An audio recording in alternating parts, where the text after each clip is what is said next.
ದೇವರ ನಾಮಕ್ಕೆ ಸ್ತೋತ್ರವಾಗಲಿ.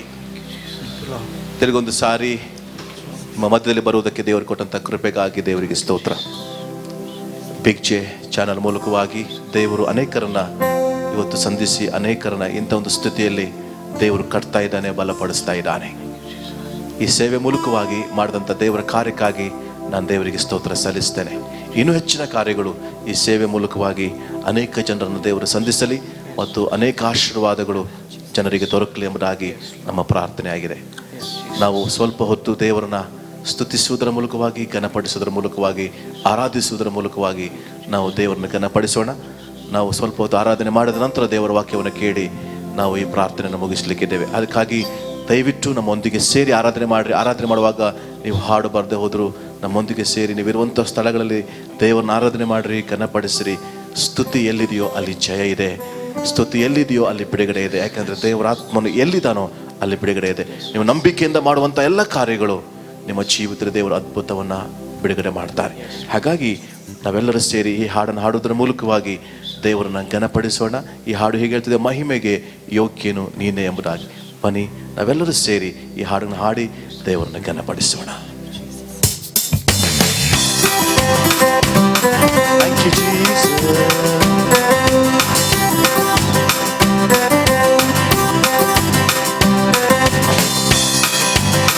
ಮಹಿಮೆಗೆ ಯೋಗ್ಯ ನೀನೇ, ನಾವು ಮಾಡುವ ಸ್ತೋತ್ರಕ್ಕೆ ಪಾತ್ರ ನೀನೇ, ನನ್ನ ಸ್ತುತಿಗೆ ಅತಿಥಿಯು ನೀನೇ, ಆರಾಧನೆಗೆ ಶ್ರೇಷ್ಠನು ನೀನೇ. ಮಹಿಮೆಗೆ ಯೋಗ್ಯ ನೀನೇ, ನಾವು ಮಾಡುವ ಸ್ತೋತ್ರಕ್ಕೆ ಪಾತ್ರ ನೀನೇ, ನನ್ನ ಸ್ತುತಿಗೆ ಅತಿಥಿಯು ನೀನೇ, ಆರಾಧನೆಗೆ ಶ್ರೇಷ್ಠನು ನೀನೇ.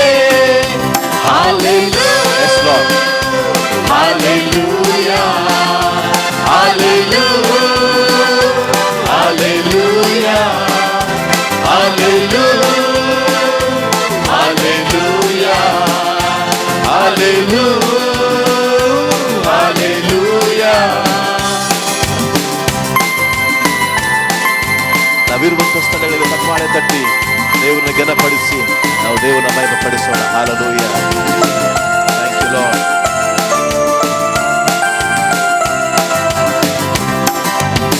ಬಾಯಿ ಮಾತಲ್ಲಿ ಸೂರ್ಯ ಚಂದ್ರರ ಸೃಷ್ಟಿಸಿದ ಕರ್ತನೆ, ನಿನ ಬಿಟ್ಟರೆ ಸೃಷ್ಟಿ ಕರ್ತನಿಲ್ಲ.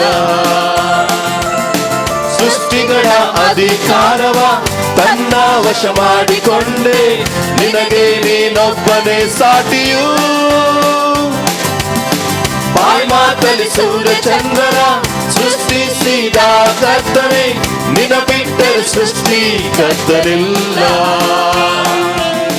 ಸೃಷ್ಟಿಗಳ ಅಧಿಕಾರವ ತನ್ನ ವಶ ಮಾಡಿಕೊಂಡೆ, ನಿನಗೆ ನೀನೊಬ್ಬನೇ ಸಾಟಿಯು. Hallelujah. ಎಲ್ಲರೂ ಸೇರಿ Hallelujah. Oh, thank you. Hallelujah. Hallelujah. Hallelujah. Hallelujah. Hallelujah. Hallelujah.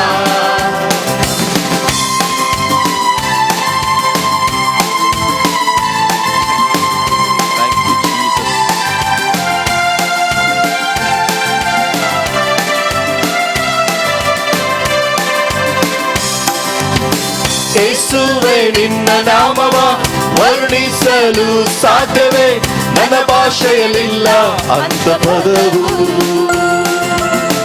ನಿನ್ ಪ್ರೀತಿಯ ಅಳಿಯಲಾಗದು, ನಿನ್ ಕೃಪೆಯ ಎಣಿಸಲಾಗದು, ನಿನಗೆ ನೀನೊಬ್ಬನೇ ಸಾಟಿಯು. ಓ ಯೇಸುವೇ ನಿನ್ನ ನಾಮವ ವರ್ಣಿಸಲು ಸಾಧ್ಯವೇ, ನನ್ನ ಭಾಷೆಯಲ್ಲಿಲ್ಲ ಅಂತ ಪದವು. ನಿನ್ ಪ್ರೀತಿಯ ಅಳಿಯಲಾಗದು, ನಿನ್ ಕೃಪೆಯ ಎಣಿಸಲಾಗದು, ನಿನಗೆ ನೀನೊಬ್ಬನೇ ಸಾಟಿಯು. Hallelujah, Hallelujah, Father we love you. Hallelujah, Hallelujah, Hallelujah, Hallelujah, Hallelujah. ಮಹಿಮೆಗೆ ಯೋಗ್ಯ ನೀನೇ, ನಾವು ಮಾಡುವ ಸ್ತೋತ್ರಕ್ಕೆ ಪಾತ್ರ ನೀನೇ, ನನ್ನ ಸ್ತುತಿಗೆ ಅತಿಥಿಯು ನೀನೇ, ಆರಾಧನೆಗೆ ಶ್ರೇಷ್ಠನು ನೀನೇ. ಎಲ್ಲರೂ ಸೇರಿ ಆರಾಧನೆ ಮಾಡೋಣ ಪ್ರತಿಯೊಬ್ಬರು. Thank you, Jesus.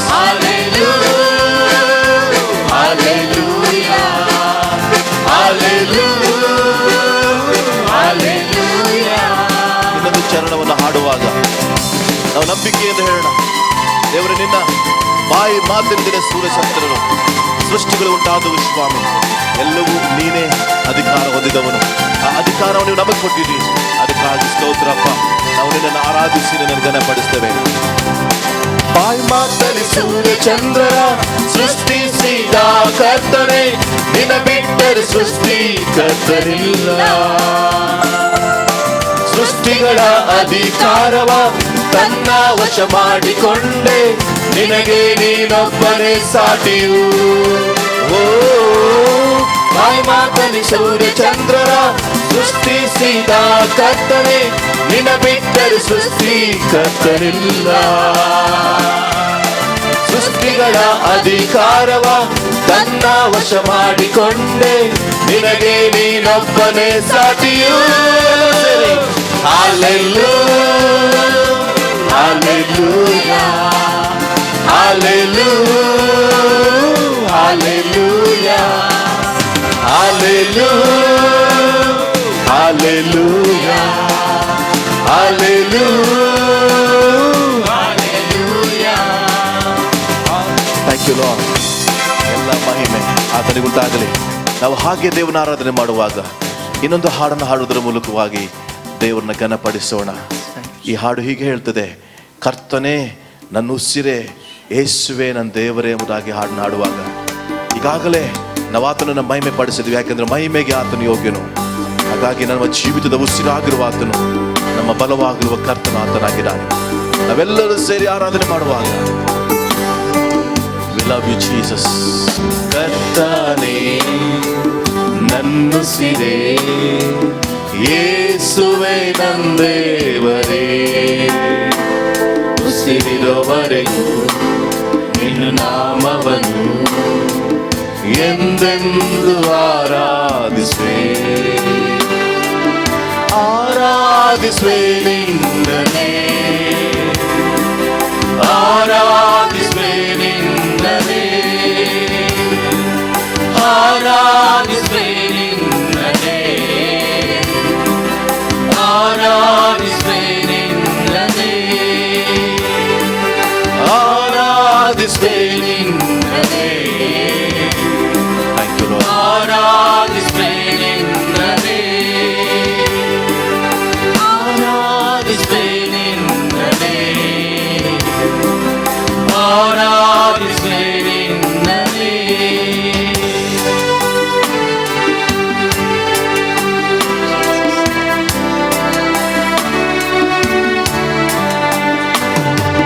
ಸರ್ವವನ್ನು ಸೃಷ್ಟಿಸಿದ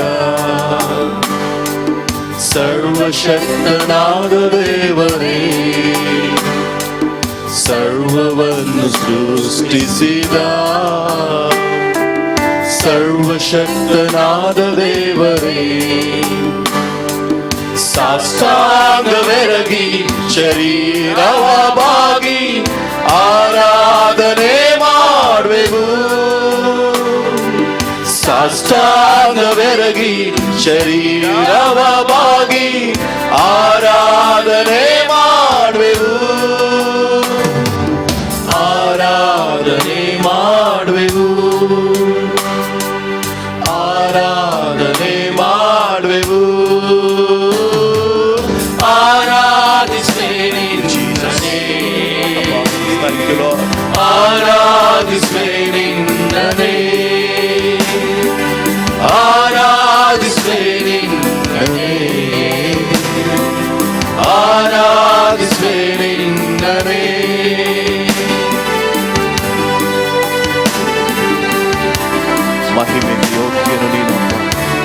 ಎಂದು ಆರದಂತ ಬೆಳಕು ನಿರಪ್ಪ. ನಾನಿನ್ನ ಆರಾಧಿಸಿ ಮಹಿಮೆಗೆ ಯೋಗ್ಯ ನೀನೇ, ಎಂದು ಆರದಂತ ಬೆಳಕೆ ಮಹಿಮೆಗೆ ಯೋಗ್ಯ ನೀನೇ, ಎಂದು ಆರದಂತ ಬೆಳಕೆ. ಮೊಣಕಾಲುಗಳಲ್ಲಿ ಊರಿನ ನಿಂತು ನಿನ್ನನ್ನೇ ಆರಾಧಿಸುವೆನು. ಮೊಣಕಾಲುಗಳಲ್ಲಿ ಊರಿನ ನಿಂತು ನಿನ್ನನ್ನೇ ಆರಾಧಿಸುವೆನು. ನಿನ್ನನ್ನೇ ಆರಾಧಿಸುವೆನು, ನಿನ್ನನ್ನೇ ಆರಾಧಿಸುವೆನು. ಸೇರಿ ನೀವಿರುವಂತ ಸ್ಥಳ ದೇವರ ಆರಾಧನೆ ಮಾಡಿ ಪ್ರತಿಯೊಬ್ಬರು ಸೇರಿ ಆರಾಧಿಸುವೆ. ಇನ್ನೊಂದು ಸಾರಿ ಆರಾಧಿಸುವೆ,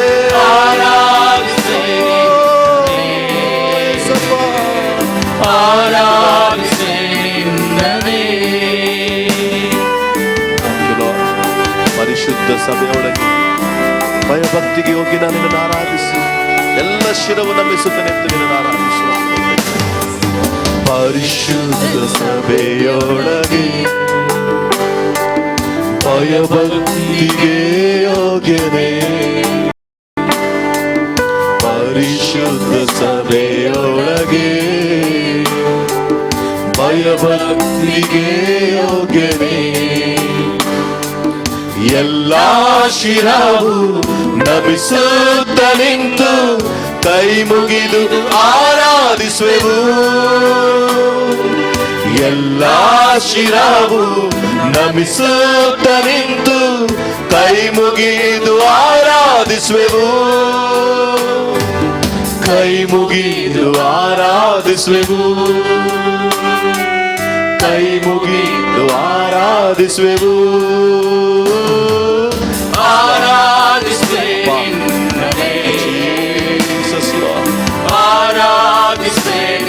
ಎಲ್ಲರೂ ಸೇರಿ ಪ್ರತಿಯೊಬ್ಬರು ಆರಾಧಿಸುವೆ, ಆರಾಧಿಸುವೆ. ಇನ್ನೊಂದು ಸಾರಿ ಎಲ್ಲರೂ ಸೇರಿ ಆರಾಧಿಸುವೆ, ಆರಾಧಿಸುವೆ. ಕೊನೆ ಸಾರಿ ಆರಾಧಿಸುವೆ, ಆರಾಧಿಸುವೆ. Thank you lord. ಕರ್ತನೇ ನನ್ನುಸಿರೇ, ಯೇಸುವೇ ನನ್ನ ದೇವರೇ, ಉಸಿರಿರುವವರೆಗೂ ನಿನ್ನ ನಾಮವನ್ನು ಎಂದೆಂದು ಆರಾಧಿಸುವೆ. ಕರ್ತನೇ ನನ್ನುಸಿರೇ, ಯೇಸುವೇ ನನ್ನ ದೇವರೇ, ಉಸಿರಿರುವವರೆಗೂ ನಿನ್ನ ನಾಮವನ್ನು ಎಂದೆಂದು ಆರಾಧಿಸು. ಕೈಗಳ ಮೇಲೆ ಕೆತ್ತಿ ಪ್ರತಿಯೊಬ್ಬರು ಆರಾಧಿಸುವೆ, ಆರಾಧಿಸುವೆ ನಿನ್ನನೇ, ಆರಾಧಿಸುವೆ ನಿನ್ನನೇ ಅಪ್ಪ, ಆರಾಧಿಸುವೆ ನಿನ್ನನೇ, ಆರಾಧಿಸುವೆ ಆರಾಧಿಸುವೆ ನಿನ್ನನೇ, ಆರಾಧಿಸುವೆ ನಿನ್ನನೇ, ಆರಾಧಿಸುವೆ ನಿನ್ನನೇ. ಕರ್ತನೇ, ನಿನ್ನ ಪಾದಕ್ಕೆ ನಮ್ಮನ್ನು ತಗ್ಗಿಸಿಕೊಳ್ತೇವೆ, ನಿನ್ನನ್ನು ಆರಾಧಿಸುವಂಥದ್ದು. ನಿನ್ನ ಕೃಪೆಗಾಗಿ ಸ್ತೋತ್ರ ದೇವರೇ. ಎಲ್ಲೆಲ್ಲಿ ನೀವು ನಿಂತಿದ್ದೀರೋ, ಕೂತ್ಕೊಂಡಿದ್ದೀರೋ, ದೇವನ ಆರಾಧನೆ ಮಾಡ್ತಾ ಇದ್ದೀರೋ, ಈ ಸ್ಥಳದಲ್ಲಿ ನಿನ್ನ ಅದ್ಭುತವನ್ನು ಹೊಂದಿಕೋ. ಪುನರುತ್ಥಾನ ಹೊಂದ ದೇವರು ಎಂದಿಗೂ ನಿನ್ನ ಅಪಜಯಗೊಳಿಸೋದಿಲ್ಲ. ಆತನ ಪುನರುತ್ಥಾನದ ಶಕ್ತಿಯನ್ನು ನೀನು ತಿಳಿದುಕೊಳ್ಳುವಾಗ ಅದ್ಭುತವನ್ನು ನೀನು ಹೊಂದಿಕೊಳ್ಳಲಿಕ್ಕೆ ಸಾಧ್ಯ. ಉಪವಾಸವಿದ್ದು ನೀನು ಪ್ರಾರ್ಥಿಸ್ತಾ ಇರ್ಬೋದು, ದೇವರನ್ನು ಘನಪಡಿಸ್ತಾ ಇರುವುದನ್ನು ವೀಕ್ಷಿಸ್ತಾ ಇರಬಹುದು. ಪುನರುತ್ಥಾನದ ಮಹಿಮೆಯನ್ನು ನನ್ನ ಮುಟ್ಟಲಿ. ಆತನ ಶಕ್ತಿ ಎಂದಿಗೂ ಬದಲಾಗಲಿಲ್ಲ. ನಿನ್ನೆ ಇವತ್ತು ನಿರಂತರವೂ ಏಕ ರೀತಿಯಾಗಿ ಜೀವಿಸುವ ದೇವರು. ಆತನು ಬದಲಾಗದ ದೇವರಾಗಿದ್ದಾನೆ.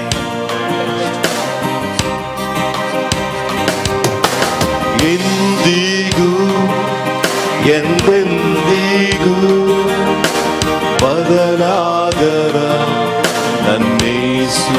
ಎಲ್ಲರೂ ಸೇರಿ ಎಂದಿಗೂ ಎಂದೆಂದಿಗೂ ಬದಲಾಗದ ನನ್ನೇಸು. ಬದಲಾಗಿಲ್ಲ ಬದಲಾಗಿಲ್ಲ ಪುನರುತ್ಥಾನದ ನಿನ್ನ ಮಹಿಮೆ. ಬದಲಾಗಿಲ್ಲ ಬದಲಾಗಿಲ್ಲ ಪುನರುತ್ಥಾನದ ನಿನ್ನ ಮಹಿಮೆ. ಯೇಸಯ್ಯ ಸೇರಿ ಪ್ರತಿಯೊಬ್ಬರು ಯೇಸಯ್ಯ ಸ್ತುತಿಸುವೆ, ನಿನ್ನನ್ನೇ ಆರಾಧಿಸುವೆ. ಎಲ್ಲರೂ ಸೇರಿ ಯೇಸಯ್ಯ ಸ್ತುತಿಸುವೆ, ನಿನ್ನನ್ನೇ ಆರಾಧಿಸುವೆ. ಎಂದಿಗೂ ಎಂದೆಂದಿಗೂ ಬದಲಾಗದ ನನ್ನೇಸು. ಎಂದಿಗೂ ಎಂದೆಂದಿಗೂ ಬದಲಾಗದ ನನ್ನೇಸು.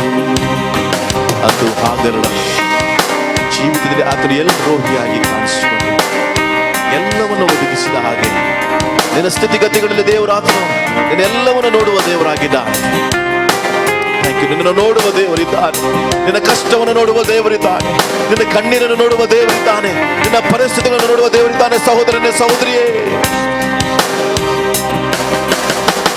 ಅಂದು ಎಲ್ರೋಹಿಯಾಗಿ ಎಲ್ಲವನ್ನು ನೋಡಿದಂತೆ ಇಂದಿಗೂ ನನ್ನ ನೋಡುತ್ತಿರುವೆ.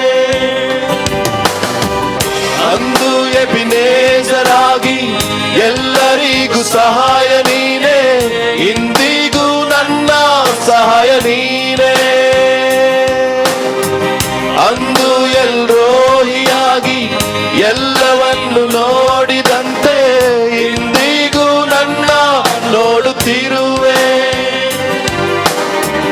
ಅಂದು ಎಬಿನೇಜರಾಗಿ ಎಲ್ಲರಿಗೂ ಸಹಾಯ ನೀನೇ, ಇಂದಿಗೂ ನನ್ನ ಸಹಾಯ ನೀನೇ. ಬದಲಾಗದ ನಿನ್ನ ಮಹಿಮೆ ಇಂದಿಗೂ ಹಾಗೆ ಇರುವುದಲ್ಲವೇ. ಬದಲಾಗದ ನಿನ್ನ ಮಹಿಮೆ ಇಂದಿಗೂ ಹಾಗೆ ಇರುವುದಲ್ಲವೇ. ಬದಲಾಗಿಲ್ಲ. ಎಲ್ಲರೂ ಸೇರಿ ಬದಲಾಗಿಲ್ಲ. ಓ ಥ್ಯಾಂಕ್ ಯು ಜೀಸಸ್. ಪುನರುತ್ಥಾನದ ನಿನ್ನ ಮಹಿಮೆ. ಬದಲಾಗಿಲ್ಲ ಬದಲಾಗಿಲ್ಲ ಪುನರುತ್ಥಾನದ ನಿನ್ನ ಮಹಿಮೆ. ಯೇಸಯ್ಯ. ಎಲ್ಲರೂ ಸೇರಿ ಪ್ರತಿಯೊಬ್ಬರು ಸ್ತುತಿಸುವೆ,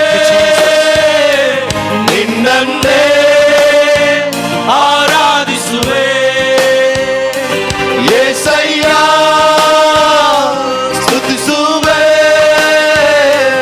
ನಿನ್ನನ್ನೇ ಆರಾಧಿಸುವೆ.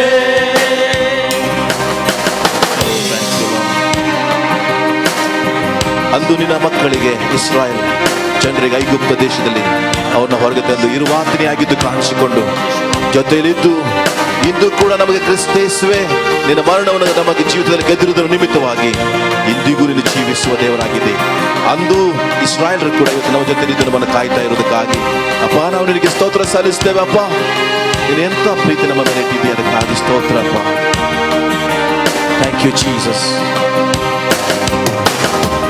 ಅಂದು ಯೆಹೋವನಾಗಿ ನಿತ್ಯವೂ ಇರುವಾತನೇ ಇಂದಿಗೂ ನನ್ನ ಜೊತೆಯಲ್ಲಿರುವೆ. ಅಂದು ಕ್ರಿಸ್ತೇಸುವಾಗಿ ಮರಣವನ್ನೇ ಗೆದ್ದಿರುವೆ. ಇಂದಿಗೂ ಜೀವಿಸುವ ದೇವ ನೀನೇ. ಅಂದು ಯೆಹೋವನಾಗಿ ನಿತ್ಯವೂ ಇರುವಾತನೇ. ಇಂದಿಗೂ ನನ್ನ ಜೊತೆಯಲ್ಲಿರುವೆ. ಅಂದು ಕ್ರಿಸ್ತೇಸುವಾಗಿ ಮರಣವನ್ನೇ ಗೆದ್ದಿರುವೆ. ಇಂದಿಗೂ ಜೀವಿಸುವ ದೇವ ನೀನೇ. ಬದಲಾಗದ ನಿನ್ನ ಮಹಿಮೆ ಇಂದಿಗೂ ಹಾಗೆ ಇರುವುದಲ್ಲವೇ. ಬದಲಾಗದ ನಿನ್ನ ಮಹಿಮೆ ಇಂದಿಗೂ ಹಾಗೆ ಇರುವುದಲ್ಲವೇ. ಬದಲಾಗಿಲ್ಲ, ಬದಲಾಗಿಲ್ಲಪ್ಪ, ಬದಲಾಗಲಿಲ್ಲ. ಜನರು ಬದಲಾಯಿದ್ರು, ಮನುಷ್ಯರು ಬದಲಾಯಿದ್ರು, ಲೋಕ ಬದಲಾದ್ರು, ನೀನು ಬದಲಾಗಲಿಲ್ಲ ಸ್ವಾಮಿ. ಎಲ್ಲರೂ ಸೇರಿ ಬದಲಾಗಿಲ್ಲ, ಬದಲಾಗಿಲ್ಲ. ನಿನ್ನ ಮಹಿಮೆ ಯೇಸಯ್ಯ. ಸ್ತುತಿಸುವೆ ನಿನ್ನನ್ನೇ, ಆರಾಧಿಸುವೆ ಯೇಸಯ್ಯ. ಸ್ತುತಿಸುವೆ ನಿನ್ನನ್ನೇ, ಆರಾಧಿಸುವೆ ಯೇಸಯ್ಯ. Yes Lord, thank you Lord. ನಿನ್ನನ್ನೇ ಆರಾಧಿಸುವೆ. ಹುಚ್ಚನಾದೆನು ನಾನು ಕ್ರಿಸ್ತ ಪ್ರೀತಿಗೆ, ಹುಚ್ಚನಾದೆನು, ಹುಚ್ಚನಾದೆನು ನಾನು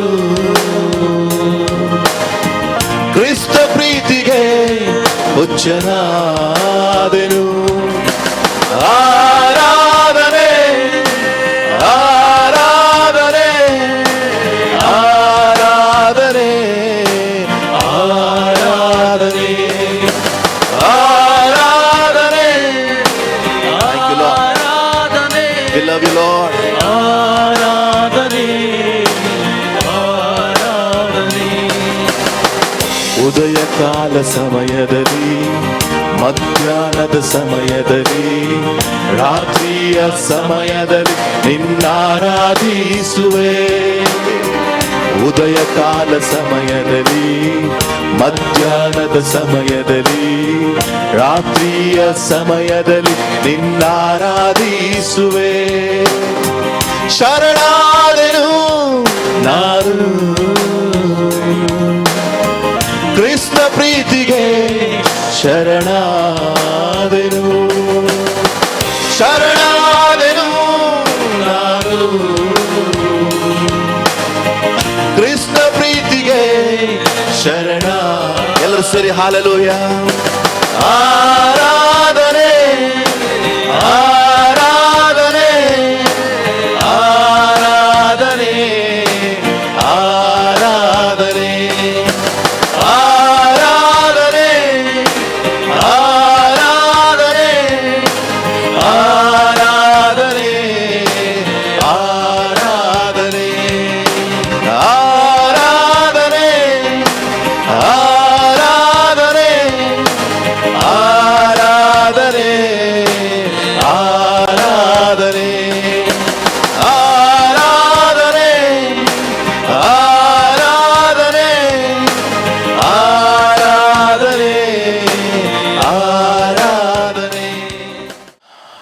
ನನ್ನ ಪ್ರಿಯ ವೀಕ್ಷಕರೇ, ದೇವರು ನಿಮ್ಮನ್ನ ಆರಾಧನೆ ಮೂಲಕವಾಗಿ ಮುಟ್ಟಿದ್ದಾನೆ ಎಂಬುದಾಗಿ ನಾವು ನಂಬಿದ್ದೇನೆ. ಇವತ್ತು ಸ್ವಲ್ಪ ಹೊತ್ತು ದೇವರ ವಾಕ್ಯದ ಕಡೆಗೆ ನಾವು ಹೋಗ್ಲಿಕ್ಕಿದ್ದೇವೆ. ನಾವು ಸ್ವಲ್ಪ ಸಮಯ ದೇವರ ವಾಕ್ಯದಲ್ಲಿ ಕಳೆಯೋಣ. ಈ ಪ್ರತಿ ದಿನವೂ ಈ ಸೇವೆ ಮೂಲಕವಾಗಿ ವಾಕ್ಯಗಳು ಅನೇಕ ಕಡೆ ಅನೇಕ ಜನರನ್ನು ದೇವರು ಸಂಧಿಸ್ತಾ ಇದ್ದಾನೆ. ಯಾರೆಲ್ಲ ಆರಾಧನೆಗೆ ಬರಲಿಕ್ಕೆ ಆಗ್ತಾ ಇಲ್ವೋ, ಯಾರೆಲ್ಲ ದೇವರ ವಾಕ್ಯವನ್ನು ಕೇಳಲಿಕ್ಕೆ ಆಗ್ತಾ ಇಲ್ವೋ ಆಲಯಕ್ಕೆ ಬಂದು, ಆದರೆ ಮನೆ ಒಳಗಿದ್ದೇ ಅನೇಕರು ದೇವರ ವಾಕ್ಯವನ್ನು ಕೇಳ್ತಾ ಇದ್ದಾರೆ. ಹಾಗಾಗಿ ಒಂದು ವಚನವನ್ನು ನಿಮ್ಮ ಮಧ್ಯದಲ್ಲಿ ನಾನು ಹಂಚಿಕೊಂಡು ಇವತ್ತು ದೇವರ ನಿಮ್ಮೊಟ್ಟಿಗೆ ಮಾತನಾಡಲಿ ಎಂಬುದಾಗಿ ನಾನು ನಂಬುತ್ತೇನೆ. ಹಿಬ್ರಿಯರಿಗೆ ಬರೆದ ಪತ್ರಿಕೆ 11ನೇ ಅಧ್ಯಾಯದ 20 ಮತ್ತು 21ನೇ ವಚನವನ್ನು ನಾನು ನಿಮ್ಮ ಮಧ್ಯದಲ್ಲಿ ಹಂಚಿಕೊಳ್ಳುವುದಕ್ಕೆ ಬಯಸ್ತೇನೆ. ಆ ವಾಕ್ಯ ಹೀಗೆ ಹೇಳ್ತಾ ಇದೆ: ನಂಬಿಕೆಯಿಂದಲೇ ಇಸಾಕನು ಯಾಕೋಬನನ್ನು ಮತ್ತು ಏಸಾವನನ್ನು ಆಶೀರ್ವದಿಸಿದಾಗ ಮುಂದೆ ಸಂಭವಿಸಬೇಕಾದ ಸಂಗತಿಗಳನ್ನು ಸೂಚಿಸಿದನು. ಯಾಕೋಬನು ತಾನು ಸಾಯುತ್ತಿರುವಾಗ ನಂಬಿಕೆಯಿಂದಲೇ ಯೋಸೇಫ ಮಕ್ಕಳಿಬ್ಬರನ್ನು ಆಶೀರ್ವದಿಸಿದನು. ತನ್ನ ಕೋಲಿನ ಮೇಲೆ ತಲೆಬಾಗಿಕೊಂಡು ದೇವರಿಗೆ ನಮಸ್ಕಾರ ಮಾಡಿದನು. ಇವತ್ತು ಅನೇಕರ ಒಂದು ಚರಿತ್ರೆಯಲ್ಲಿ ನಾವು ನೋಡುವಂಥ ವಿಷಯಗಳಲ್ಲಿ ಹಿಬ್ರಿಯರಿಗೆ ಬರೆದ ಪತ್ರಿಕೆ 11ನೇ ಅಧ್ಯಾಯದಲ್ಲಿ ಅನೇಕ ನಂಬಿಕೆಯ ವೀರರ ಒಂದು ಹೆಸರುಗಳು ಬರೆಯಲ್ಪಟ್ಟಿದೆ. ಇಲ್ಲಿ ದೇವರ ವಾಕ್ಯ ಬರೆಯಲ್ಪಟ್ಟಿದೆ 20ನೇ ವಚನದಲ್ಲಿ: ನಂಬಿಕೆಯಿಂದಲೇ ಇಸಾಕನು ಯಾಕೋಬನನ್ನು ಮತ್ತು ಏಸಾವನನ್ನು ಆಶೀರ್ವದಿಸಿದನು, ಮುಂದೆ ಬರಬೇಕಾಗಿರುವಂಥ ಸಂಗತಿಗಳನ್ನು ಸೂಚಿಸಿದನು ಎಂಬುದಾಗಿ.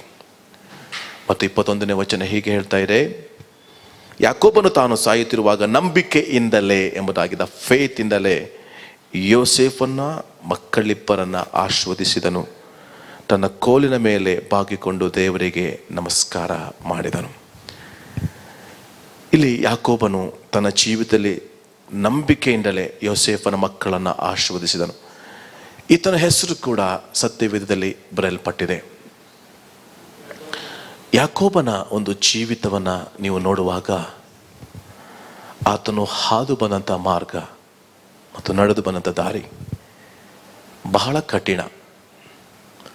ಇಂಥ ಒಬ್ಬ ವ್ಯಕ್ತಿಯನ್ನು ದೇವರು ಒಂದು ಸ್ಥಳದಲ್ಲಿ ಆತನನ್ನು ಆಶೀರ್ವದಿಸಿ ಘನಪಡಿಸಿ ಆತನನ್ನು ದೇವರು ಅಭಿವೃದ್ಧಿಪಡಿಸ್ತಾನೆ. ಎಷ್ಟೋ ಕಡೆಗಳು ನಾವು ನೋಡುವಾಗ ಯಾಕೋಬನ ಜೀವಿತ, ಆತನು ಏನೂ ಇಲ್ಲದ ವ್ಯಕ್ತಿಯಾಗಿದ್ದ. ದೇವರು ಆತನನ್ನು ಆಶೀರ್ವದಿಸಿದಾಗ ಆತನು ನೋಡದೇ ಇರುವಂಥದ್ದನ್ನು ದೇವರು ಆತನಿಗೆ ತೋರಿಸಿದ.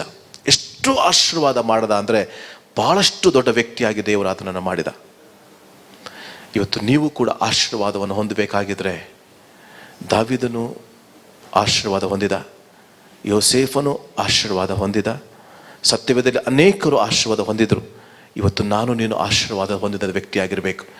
ನಾವು ಆಶೀರ್ವಾದ ಹೊಂದಿದವರು, ನಾವು ಶಾಪಗ್ರಸ್ತರಾಗಿದ್ದರೂ ಶಿಲುಬೆ ಮೂಲಕವಾಗಿ ನಮ್ಮ ಶಾಪಗಳು ಮುರಿಯಲ್ಪಟ್ಟಿದೆ, ಅದು ಕ್ಲೀನ್ ಆಗಿರೋದ್ರಿಂದ ನಾವಿವತ್ತು ಆಶೀರ್ವಾದದ ವ್ಯಕ್ತಿಗಳು. ದೇವರು ನಮ್ಮ ಮೇಲೆ ಆಶೀರ್ವಾದ ಇಟ್ಟಿದ್ದಾನೆ. ನಾವೆಂದಿಗೂ ನಮ್ಮನ್ನು ನಾವು ಕನ್ಫೆಸ್ ಮಾಡೋದು ಬೇಡ, ನನ್ನಲ್ಲಿ ಏನೂ ಇಲ್ಲ, ನನ್ನಲ್ಲಿ ಏನೂ ಇಲ್ಲದ ವ್ಯಕ್ತಿ ಅಂತ ನಾವು ಎಂದಿಗೂ ಹೇಳ್ಕೊಳ್ಳೋದು ಬೇಡ. ದೇವರು ನನ್ನನ್ನು ಆಶೀರ್ವಾದವಾಗಿ ಇಟ್ಟಿದ್ದಾನೆ ಹೊರತು ನನ್ನನ್ನು ಒಂದು ಶಾಪವಾಗಿ ಅಥವಾ ನನ್ನ ಜೀವಿತದಲ್ಲಿ ದೇವರು ನನ್ನನ್ನು ಮೇಲಕ್ಕೆ ತರುವುದಕ್ಕಾಗಿ ನನ್ನನ್ನು ಆಶೀರ್ವಾದ ಮಾಡಿದ್ದಾನೆ. ಹಾಗಾಗಿ ಈ ವಚನವನ್ನು ನೀವು ಇವತ್ತು ಆಳವಾಗಿ ದೇವರ ವಾಕ್ಯದ ಪ್ರಕಾರ ನೋಡಲಿಕ್ಕೆ ಹೋಗ್ರಿ.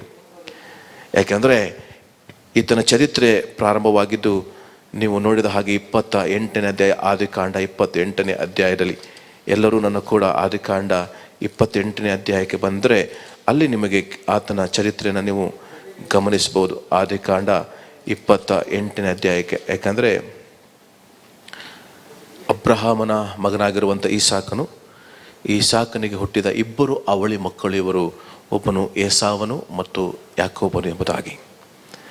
ಹುಟ್ಟಿದಾಗ ಒಂದು ಪ್ರವಾದನೆಯ ಮಾತು ಯಾಕೋಬನ ವಿಷಯದಲ್ಲಿತ್ತು. ಏನಂದರೆ, ನಿನ್ನ ಗರ್ಭದಲ್ಲಿ 2 ಜನಾಂಗಗಳಿದೆ. 25ನೇ ಅಧ್ಯಾಯದ 23ನೇ ವಚನದಲ್ಲಿ, ನಿನ್ನ ಗರ್ಭದಲ್ಲಿ 2 ಜನಾಂಗಗಳಿದೆ, ಆ 2 ಜನಾಂಗಗಳು ಜನ್ಮಾರೋಪ್ಯ ವಿರೋಧವಾದದಿಂದ ಭೇದವಾಗುವವು, ಅವುಗಳಲ್ಲಿ ಒಂದು ಮತ್ತೊಂದಕ್ಕಿಂತ ಬಲಿಷ್ಠವಾಗುವುದು, ಹಿರಿಯದು ಕಿರಿಯದಕ್ಕೆ ಸೇವೆ ಮಾಡುವುದು ಎಂಬುದಾಗಿ. ಈಗ ಇಬ್ಬರು ಮಕ್ಕಳು ಈಸಾಕನಿಗೆ, ರೆಬಕ್ಕಳಿಗೆ. ಈತನು ಬೆಳೆದು ದೊಡ್ಡವನಾಗ್ತಾ ಇದ್ದಾನೆ. ಆಶೀರ್ವಾದ ಈತನ ಮೂಲಕವಾಗಿ ಇವತ್ತು ಕಾಣಲ್ಪಡಬೇಕಾಗಿದೆ. ಈಗ ಒಂದು ದಿನ ಏನು ಬಂತು, ಒಂದು ಕ್ಷಣ ಬಂತು. ತಂದೆ ಹೇಳ್ತಾ ಇದ್ದಾನೆ ಈಸಾಕನು, ನಾನು ನಿನ್ನನ್ನು ಆಶೀರ್ವದಿಸಬೇಕೆಂಬುದಾಗಿ ಏಸಾವನನ್ನು ಕರೆದು ಹೇಳ್ತಾ ಇದ್ದಾನೆ, ನಾನು ನಿನ್ನನ್ನು ಆಶೀರ್ವದಿಸಬೇಕು, ಬಾ, ಹೋಗಿ ಒಂದು ಬೇಟೆಯ ಮಾಂಸವನ್ನು ತೆಗೆದುಕೊಂಡು ಬಾ ಎಂಬುದಾಗಿ ಹೇಳಿ ಆ ಬೇಟೆಯ ಮಾಂಸಕ್ಕಾಗಿ ಆತನನ್ನು ಹೇಳ್ತಾ ಇದ್ದಾನೆ, ಕರೆದು, ಮಗನೇ ನಾನು ನಿನ್ನನ್ನು ಆಶೀರ್ವದಿಸಬೇಕು, ಹೋಗಿ ಒಂದು ಕಾಡಿನಿಂದ ಬೇಟೆಯನ್ನು ಮಾಡಿಕೊಂಡು ಬಾ ಎಂಬುದಾಗಿ ಹೇಳಿದಾಗ, ಈಗ ಏಸಾವನು ಬೇಗನೆ ತನ್ನನ್ನು ಸಿದ್ಧಪಡಿಸಿಕೊಂಡು ಬೇಟೆಗಾಗಿ ಆತನು ಓಡಿ ಹೋಗ್ತಾ ಇದ್ದಾನೆ. ಬೇಟೆಗೆ ಹೋಗಿ ಬರೋಷ್ಟರೊಳಗಾಗಿ ರೆಬೆಕ್ಕಳು ಏನು ಹೇಳಿದಾಳೆ, ಯಾಕೋಬನೇ ಓಡಿ ಬಾ, ನಿನ್ನ ತಂದೆ ನಿನ್ನ ಅಣ್ಣನನ್ನು ಆಶೀರ್ವದಿಸಬೇಕೆಂಬುದಿದ್ದಾನೆ, ಆಶೀರ್ವಾದ ತಪ್ಪಿ ಹೋಗುತ್ತೆ ಎಂಬುದಾಗಿ ತಿಳಿದುಕೊಂಡು ಆಶೀರ್ವಾದ ಮಾಡೋದಕ್ಕಾಗಿ, ಆ ಆಶೀರ್ವಾದವನ್ನು ಹೊಂದಿಕೊಳ್ಳೋದಕ್ಕಾಗಿ ಏಸಾವನ ಬಟ್ಟೆಯನ್ನು ಆತನ ಮೇಲೆ ಹಾಕಿ, ಏಸಾವನ ಬಟ್ಟೆಯನ್ನು ಹಾಕಿಕೊಂಡು ಒಂದು ಕುರಿಯ ಒಂದು ಮಾಂಸದ ಒಂದು ಆಹಾರವನ್ನು ತೆಗೆದುಕೊಂಡು ತಂದೆ ಬಳಿಗೆ ಹೋಗಿ ಅಪ್ಪ ಅಂತ ಕೂಗುವಾಗ ಅಪ್ಪ ಕೇಳ್ತಾ ಇದ್ದಾನೆ, ಯಾರು ನೀನು ಎಂಬುದಾಗಿ. ಯಾಕಂದರೆ ಆತನ ಕಣ್ಣು ಮೊಬ್ಬಾಗಿತ್ತು, ಕೇವಲ ಶಬ್ದದಲ್ಲಿ ಆತನು ಗ್ರಹಿಸ್ಕೊಳ್ತಾ ಇದ್ದ. ಆತನು ಕೇಳ್ತಾನೆ, ಈ ಸ್ವರ ಯಾಕೋಬನದಿದ್ದ ಹಾಗಿದೆ ಅಲ್ಲ? ಇಲ್ಲಪ್ಪ ನಾನೇ ಎಂಬುದಾಗಿ ಹೇಳಿ ಹತ್ತಿರಕ್ಕೆ ಹೋಗಿ ಆ ಬಟ್ಟೆಯನ್ನು ಮುಟ್ಟಿ ನೋಡಿದ ನಂತರ ಆತನಿಗೆ ಗೊತ್ತಾಯಿತು, ಓ ಇದು ಬಟ್ಟೆ ಏಸಾವನದಾಗಿದೆ. ಹೋಗಿ ಆತನು ಊಟವನ್ನು ಮಾಡಿದ ನಂತರ ಬೇಗನೆ ಆತನು ಹೋಗಿ ಅವನಿಗೆ ಕೈಗಳನ್ನ ಇಟ್ಟು ಇಸಾಕನು ಅವನ ಮೇಲೆ ಪ್ರಾರ್ಥಿಸಿ ಆಶೀರ್ವಾದ ಮಾಡಿಬಿಟ್ಟ. ನಂತರ ಏಸಾವನು ಬಂದು ಗೊತ್ತಾಯಿತು, ಅಯ್ಯೋ ನನ್ನ ಆಶೀರ್ವಾದ ನನ್ನ ಅಣ್ಣನು ಕದ್ದುಕೊಂಡಿದ್ದಾನೆ ಎಂಬುದಾಗಿ, ತನ್ನ ತಮ್ಮನ್ನು ಕದ್ದುಕೊಂಡಿದ್ದಾನೆ ಎಂಬುದಾಗಿ ಗೊತ್ತಾಯಿತು. ಆತನಿಗೆ ಕೋಪ ಬಂತು, ಅಯ್ಯೋ ನಾನು ಈಗೆಲ್ಲೇ ಹೋಗಿ ಆತನನ್ನು ಸಾಯಿಸುವುದು ಬೇಡ, ಯಾಕೆಂದರೆ ನನ್ನ ತಂದೆ ಇದ್ದಾನೆ, ಟೈಮ್ ಬಂದಾಗ ಆತನನ್ನು ನನ್ನನ್ನು ಸಾಯಿಸಿಬಿಡ್ತೇನೆ ಎಂಬುದಾಗಿ ತೀರ್ಮಾನ ತೆಗೆದುಕೊಂಡ. ಈ ವಿಷಯ ತಂದೆ ತನ್ನ ತಾಯಿಗೆ ಗೊತ್ತಾಯಿತು. ಓ ರೆಬೆಕ್ಕಳಿಗೆ ಗೊತ್ತಾಯಿತು, ಮಗನೇ ನಿನ್ನ ನಿದ್ದುಬಿಟ್ರೆ ಆತನು ಹೇಗೂ ಸಾಯಿಸಿಬಿಡ್ತಾನೆ, ಯಾಕಂದರೆ ನೀನು ಮೋಸ ಮಾಡಿದೆ ಅಂತ ಗೊತ್ತಾಗ್ಬಿಟ್ಟಿದೆ ಆತನಿಗೆ ಎಂದು ಹೇಳಿ ಆತನನ್ನು ಕರೆದು ರೆಬೆಕ್ಕಳು ಹೇಳ್ತಾಳೆ ಏನಂದರೆ 27ನೇ ಅಧ್ಯಾಯದ ಅಲ್ಲಿ ಕೆಲವೊಂದು 42 ವಚನದ ನಂತರ ಆತನು ಹೇಳ್ತಾನೆ, ಆ ರೆಬೆಕ್ಕಳು ಹೇಳ್ತಾಳೆ, ನೀನು ಬೇಗನೆ ನನ್ನ ಮಗನೇ ನನ್ನ ಮಾತನ್ನು ಕೇಳು, ನೀನು ಎದ್ದು ಕಾರಾನ್ ಊರಿಗೆ ಹೋಗು, ನನ್ನ ಅಣ್ಣನಾದ ಲಾಬಾನನ ಬಳಿಗೆ ಹೋಗಿ ಕೆಲವು ಕಾಲ, ಅಂದರೆ ನಿನ್ನ ಅಣ್ಣನ ಕೋಪವು ಶಮನ ಆಗುವವರೆಗೂ ಅವನ ಬಳಿಲಿರು. ನಿನ್ನ ಅಣ್ಣನನ್ನು ನೀನು ಮಾಡದಿರುವುದನ್ನು ಮರೆತು ಕೋಪ ಬಿಟ್ಟಾಗ ನಾನು ನಿನ್ನನ್ನು ಅಲ್ಲಿಂದ ಕರೆಸುತ್ತೇನೆ. ನಾನು ಒಂದೇ ದಿನದಲ್ಲಿ ನಿಮ್ಮಿಬ್ಬರನ್ನು ಹೇಗೆ ಕಳಕೊಳ್ಳುವುದು ಯಾತಕ್ಕೆ ಎಂದು ಹೇಳಿದರು ಅಂತ ಹೇಳಿ ಅವನನ್ನು ಕರೆದು ಅಣ್ಣನ ಮನೆಗೆ ಹೋಗುವುದಕ್ಕೆ ಒತ್ತಾಯಪಡಿಸ್ತಾಳೆ. ಈಗ ರೆಬೆಕ್ಕಳ ಮಾತನ್ನು ಕೇಳಿದಂಥ ಯಾಕೋಬನು ಅಣ್ಣನ ಮನೆ ಆಗಿರುವಂಥ ಲಾಬಾನನ ಮನೆಗೆ ಹೋಗುವುದಕ್ಕೆ ತೀರ್ಮಾನ ಮಾಡಿದ್ದಾನೆ. ಇಲ್ಲಿ ಏಸಾವನ ಕೋಪ ಹೆಚ್ಚಾಗ್ತಾ ಇದೆ. ಮೊದಲೊಂದು ಸಾರಿ ಆ ಗುಗ್ಗರಿನ ತಿನ್ನುವುದರ ಮೂಲಕವಾಗಿ ತನ್ನ ಆಶೀರ್ವಾದವನ್ನು ಕಳ್ಕೊಂಡಿದ್ದಾನೆ. 2ನೇ ಸಾರಿ ಈ ತನ್ನ ತಮ್ಮನು ಮೋಸ ಮಾಡಿ ತನ್ನ ಬಟ್ಟೆಯನ್ನು ಹಾಕಿಕೊಂಡು ಬರಬೇಕಾಗಿರೋದು ಆಶೀರ್ವಾದವನ್ನು ಕದ್ದುಕೊಂಡಿದ್ದಾನೆ. ಈ ಸಾಕನ ಹತ್ರ ಕೇಳ್ತಾನೆ, ನಿನಗೆ ಇಷ್ಟೇ ಆಶೀರ್ವಾದ ಇರೋದ? ಇಷ್ಟೇ ಅಪ್ಪ. ಈಗ ಈತನಿಗೆ ಕೋಪ ತಡ್ಕೊಳ್ಳಿಕ್ಕಾಗದೆ, ಒಂದು ವೇಳೆ ತಂದೆಗೆ ನೋಯಿಸಬಾರ್ದಂತ ತಿಳಿದುಕೊಂಡು ಏನು ಮಾಡಿದ್ದಾನೆ, ತಂದೆ ಸಾಯೋವರೆಗೂ ಸುಮ್ಮನೆ ಇರಲಿ ಎಂಬುದಾಗಿ ಸುಮ್ಮನೆ ಇದ್ದಾನೆ. ಹೋಗಿ ಇದನ್ನು ಕೇಳಿ ರೆಬೆಕ್ಕಳಿಗೆ ಇಸಾಕನಿಗೆ, ಹಿತ್ತಿಯರ ಈ ಸ್ತ್ರೀಯರ ದೆಸೆಯಿಂದ ನನಗೆ ಬೇಸರವಾಯಿತು, ಯಾಕೋಬನು ಈ ದೇಶದ ಹೆಣ್ಣನ್ನು ಆದುಕೊಂಡು ಇಂಥ ಹಿತ್ತಿಯರ ಸ್ತ್ರೀಯನ್ನು ಮದುವೆ ಮಾಡಿಕೊಂಡರೆ ನಾನು ಇನ್ನು ಬದುಕೋದ್ರಿಂದ ಪ್ರಯೋಜನವೇನು ಎಂದು ಹೇಳಿದನು. ಆಗ ಇಸಾಕನು ಯಾಕೋಬನನ್ನು ಕರೆದು, ನೀನು ಕಾನಾನ್ಯರ ಹೆಣ್ಣನ್ನು ಮದುವೆ ಮಾಡಿಕೊಳ್ಳಬೇಡ ಅಂತ ಹೇಳಿ ದೇವರು ಇಸಾಕನು ಯಾಕೋಬನನ್ನು ಕರೆದು ಮಾತನಾಡ್ತಾನೆ. ಈಗ ತನ್ನ ಮಾವನ ಮನೆಗೆ ಹೋಗುವುದಕ್ಕೆ ತೀರ್ಮಾನ ಮಾಡಿದಾನೆ. ಯಾಕೋಬನು ಮನೆ ಬಿಟ್ಟು ಹೊರಟಿದ್ದಾನೆ. ಈಗ ತಾಯಿ ತುಂಬ ಪ್ರೀತಿ ಮಾಡ್ತಾ ಇದ್ಲು. ತುಂಬ ಪ್ರೀತಿ ಮಾಡುವಂಥ ತಾಯಿ ಇದ್ದುದರಿಂದ ತನ್ನ ಮಗನನ್ನು ಒತ್ತಾಯ ಮಾಡಿ ಕಳಿಸ್ತಾ ಇದ್ದಾಳೆ. ಕಳಿಸಿದ್ರು, ಈತನು ಮನೆ ಬಿಟ್ಟು ಹೊರಟಿದ್ದಾನೆ. ಆದರೆ ಹೊರಡೋದಕ್ಕಿಂತ ಮೊದಲು ಆತನಿಗೆ ಆಶೀರ್ವಾದ ಆಗಿದೆ. ಇಸಾಕನು ಆತನ ತಲೆ ಮೇಲೆ ಕೈ ಇಟ್ಟು ಎಲ್ಲ ಆಶೀರ್ವಾದನ ಬಿಡುಗಡೆ ಮಾಡಿದ್ದಾನೆ. ಈಗ ಮನೆ ಬಿಟ್ಟು ಹೋಗುವಾಗ ಆತನ ಕೈಯಲ್ಲಿ ಏನೂ ಇಲ್ಲ, ಎಲ್ಲ ಖಾಲಿಯಾಗಿ ಕೈಯಿಂದ ಆತನು ಹೊರಟು ಹೋಗಿದ್ದಾನೆ. ಹೋಗಿ ಸ್ವಲ್ಪ ಒಂದು ರಾತ್ರಿಯೆಲ್ಲ ಪ್ರಯಾಣ ಮಾಡಿ ಒಂದು ಸ್ಥಳದಲ್ಲಿ ಬಂದು ಆತನು ಮಲ್ಕೊಂಡಿದ್ದಾನೆ. ಕಲ್ಲಿನ ಮೇಲೆ ಒಬ್ಬನೇ ಮಲ್ಕೊಂಡಿದ್ದಾನೆ. ರಾತ್ರಿ ಎಲ್ಲ ದೇವರು ಆತನೊಟ್ಟಿಗೆ ದರ್ಶನದ ಮೂಲಕವಾಗಿ ದೇವದೂತರು ಓಡಾಡುವುದನ್ನು ಇಳುವುದನ್ನು ಆತನು ಕಂಡಿದ್ದಾನೆ. ಆತನಿಗೆ ಬಹಳ ಸಂತೋಷ. ರಾತ್ರಿಯಲ್ಲಿ ಇಂಥ ಕಂಡಂಥ ವಿಷಯವನ್ನು ಕಂಡು ಆತನು ಎಚ್ಚೆತ್ತು ದೇವರು ಈ ಸ್ಥಳದಲ್ಲಿ ಇದ್ದಾನೆ ಎಂಬುದಾಗಿ ಹೇಳಿ ಆತನಿಗೆ ಬೇತೇಲ್ ಎಂಬುದಾಗಿ ಅದಕ್ಕೆ ಹೆಸರಿಡ್ತಾನೆ.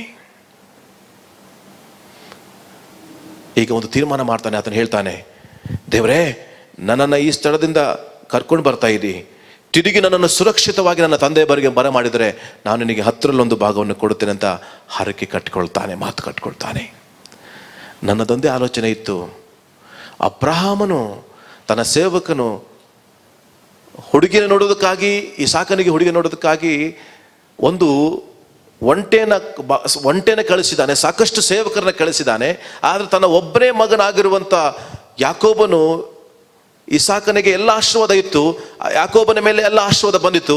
ಆದರೆ ಕಳಿಸುವಾಗ ಒಂದು ಒಂಟೆ ಕೂಡ ಕಳಿಸಲಿಲ್ಲ, ಯಾವ ಒಂದು ಬಟ್ಟೆಯನ್ನು ಕೂಡ ಕಳಿಸಲಿಲ್ಲ, ಆತನಿಗೆ ಬೇಕಾಗಿರುವಂಥ ವಸ್ತುವನ್ನು ಕಳಿಸಲಿಲ್ಲ, ಸೇವಕರನ್ನ ಕಳಿಸಲಿಲ್ಲ. ಖಾಲಿ ಕೈಯಿಂದ ಆತನು ಹೊರಟು ಹೋಗಿದ್ದಾನೆ, ಖಾಲಿ ಕೈಯಿಂದ ಹೊರಟು ಹೋಗಿದ್ದಾನೆ. ಇಲ್ಲಿ ಎಲಿಯೇಜರನು ಹೋಗುವಾಗ ಅನೇಕ ಜನರೊಂದಿಗೆ ಹೋಗಿದ್ದಾನೆ, ಸೇವಕರೊಂದಿಗೆ ಹೋಗಿದ್ದಾನೆ, ಒಂಟೆಯೊಂದಿಗೆ ಹೋಗಿದ್ದಾನೆ, ಬೆಳ್ಳಿ ಬಂಗಾರದೊಂದಿಗೆ ಹೋಗಿದ್ದಾನೆ. ಆದರೆ ಈತನು ಹೋಗುವಾಗ ಖಾಲಿ ಕೈಯಿಂದ ಹೊರಟು ಹೋಗಿದ್ದಾನೆ. ಯಾಕೆಂದ್ರೆ ಆತನು ಒಬ್ಬನೇ ರಾತ್ರಿಯಲ್ಲಿ ಮಲ್ಕೊಂಡಾಗ ದೇವರು ಅವನೊಟ್ಟಿಗೆ ಮಾತನಾಡಿದ್ದಾನೆ. ಖಾಲಿ ಕೈಯಿಂದ ಹೋಗಿದ್ದಾನೆ. ಕೆಲವೊಂದು ಸಾರಿ ನಮ್ಮ ಜೀವಿತದಲ್ಲಿ ಎಲ್ಲವೂ ಇದ್ರೂ ಕೂಡ ಕೆಲವೊಂದು ಸಾರಿ ಏನು ಇಲ್ಲದವರಾಗಿ ನಾವು ಇರಬೇಕಾಗತ್ತೆ. ಕಾರಣ ಏನಂದರೆ, ದೇವರು ನಮ್ಮೊಟ್ಟಿಗೆ ಮಾತನಾಡಬೇಕಾಗಿದ್ರೆ ನಾವು ಈ ಲೋಕದಲ್ಲಿ ನಾವು ಡಿಪೆಂಡ್ ಆಗಿರಬಾರ್ದು, ನಾವು ದೇವರ ಆಶೀರ್ವಾದಕ್ಕೆ ಡಿಪೆಂಡ್ ಆಗಿರಬೇಕು. ಆಗಲೇ ದೇವರು ನಿನ್ನೊಟ್ಟಿಗೆ ಮಾತನಾಡಲಿಕ್ಕೆ ಸಾಧ್ಯ, ದೇವರು ನಿನ್ನನ್ನು ಸಂದರ್ಶಿಸಲಿಕ್ಕೆ ಸಾಧ್ಯ, ದೇವರು ನಿನ್ನೊಟ್ಟಿಗೆ ಬಲಪಡಿಸಲಿಕ್ಕೆ ಸಾಧ್ಯ.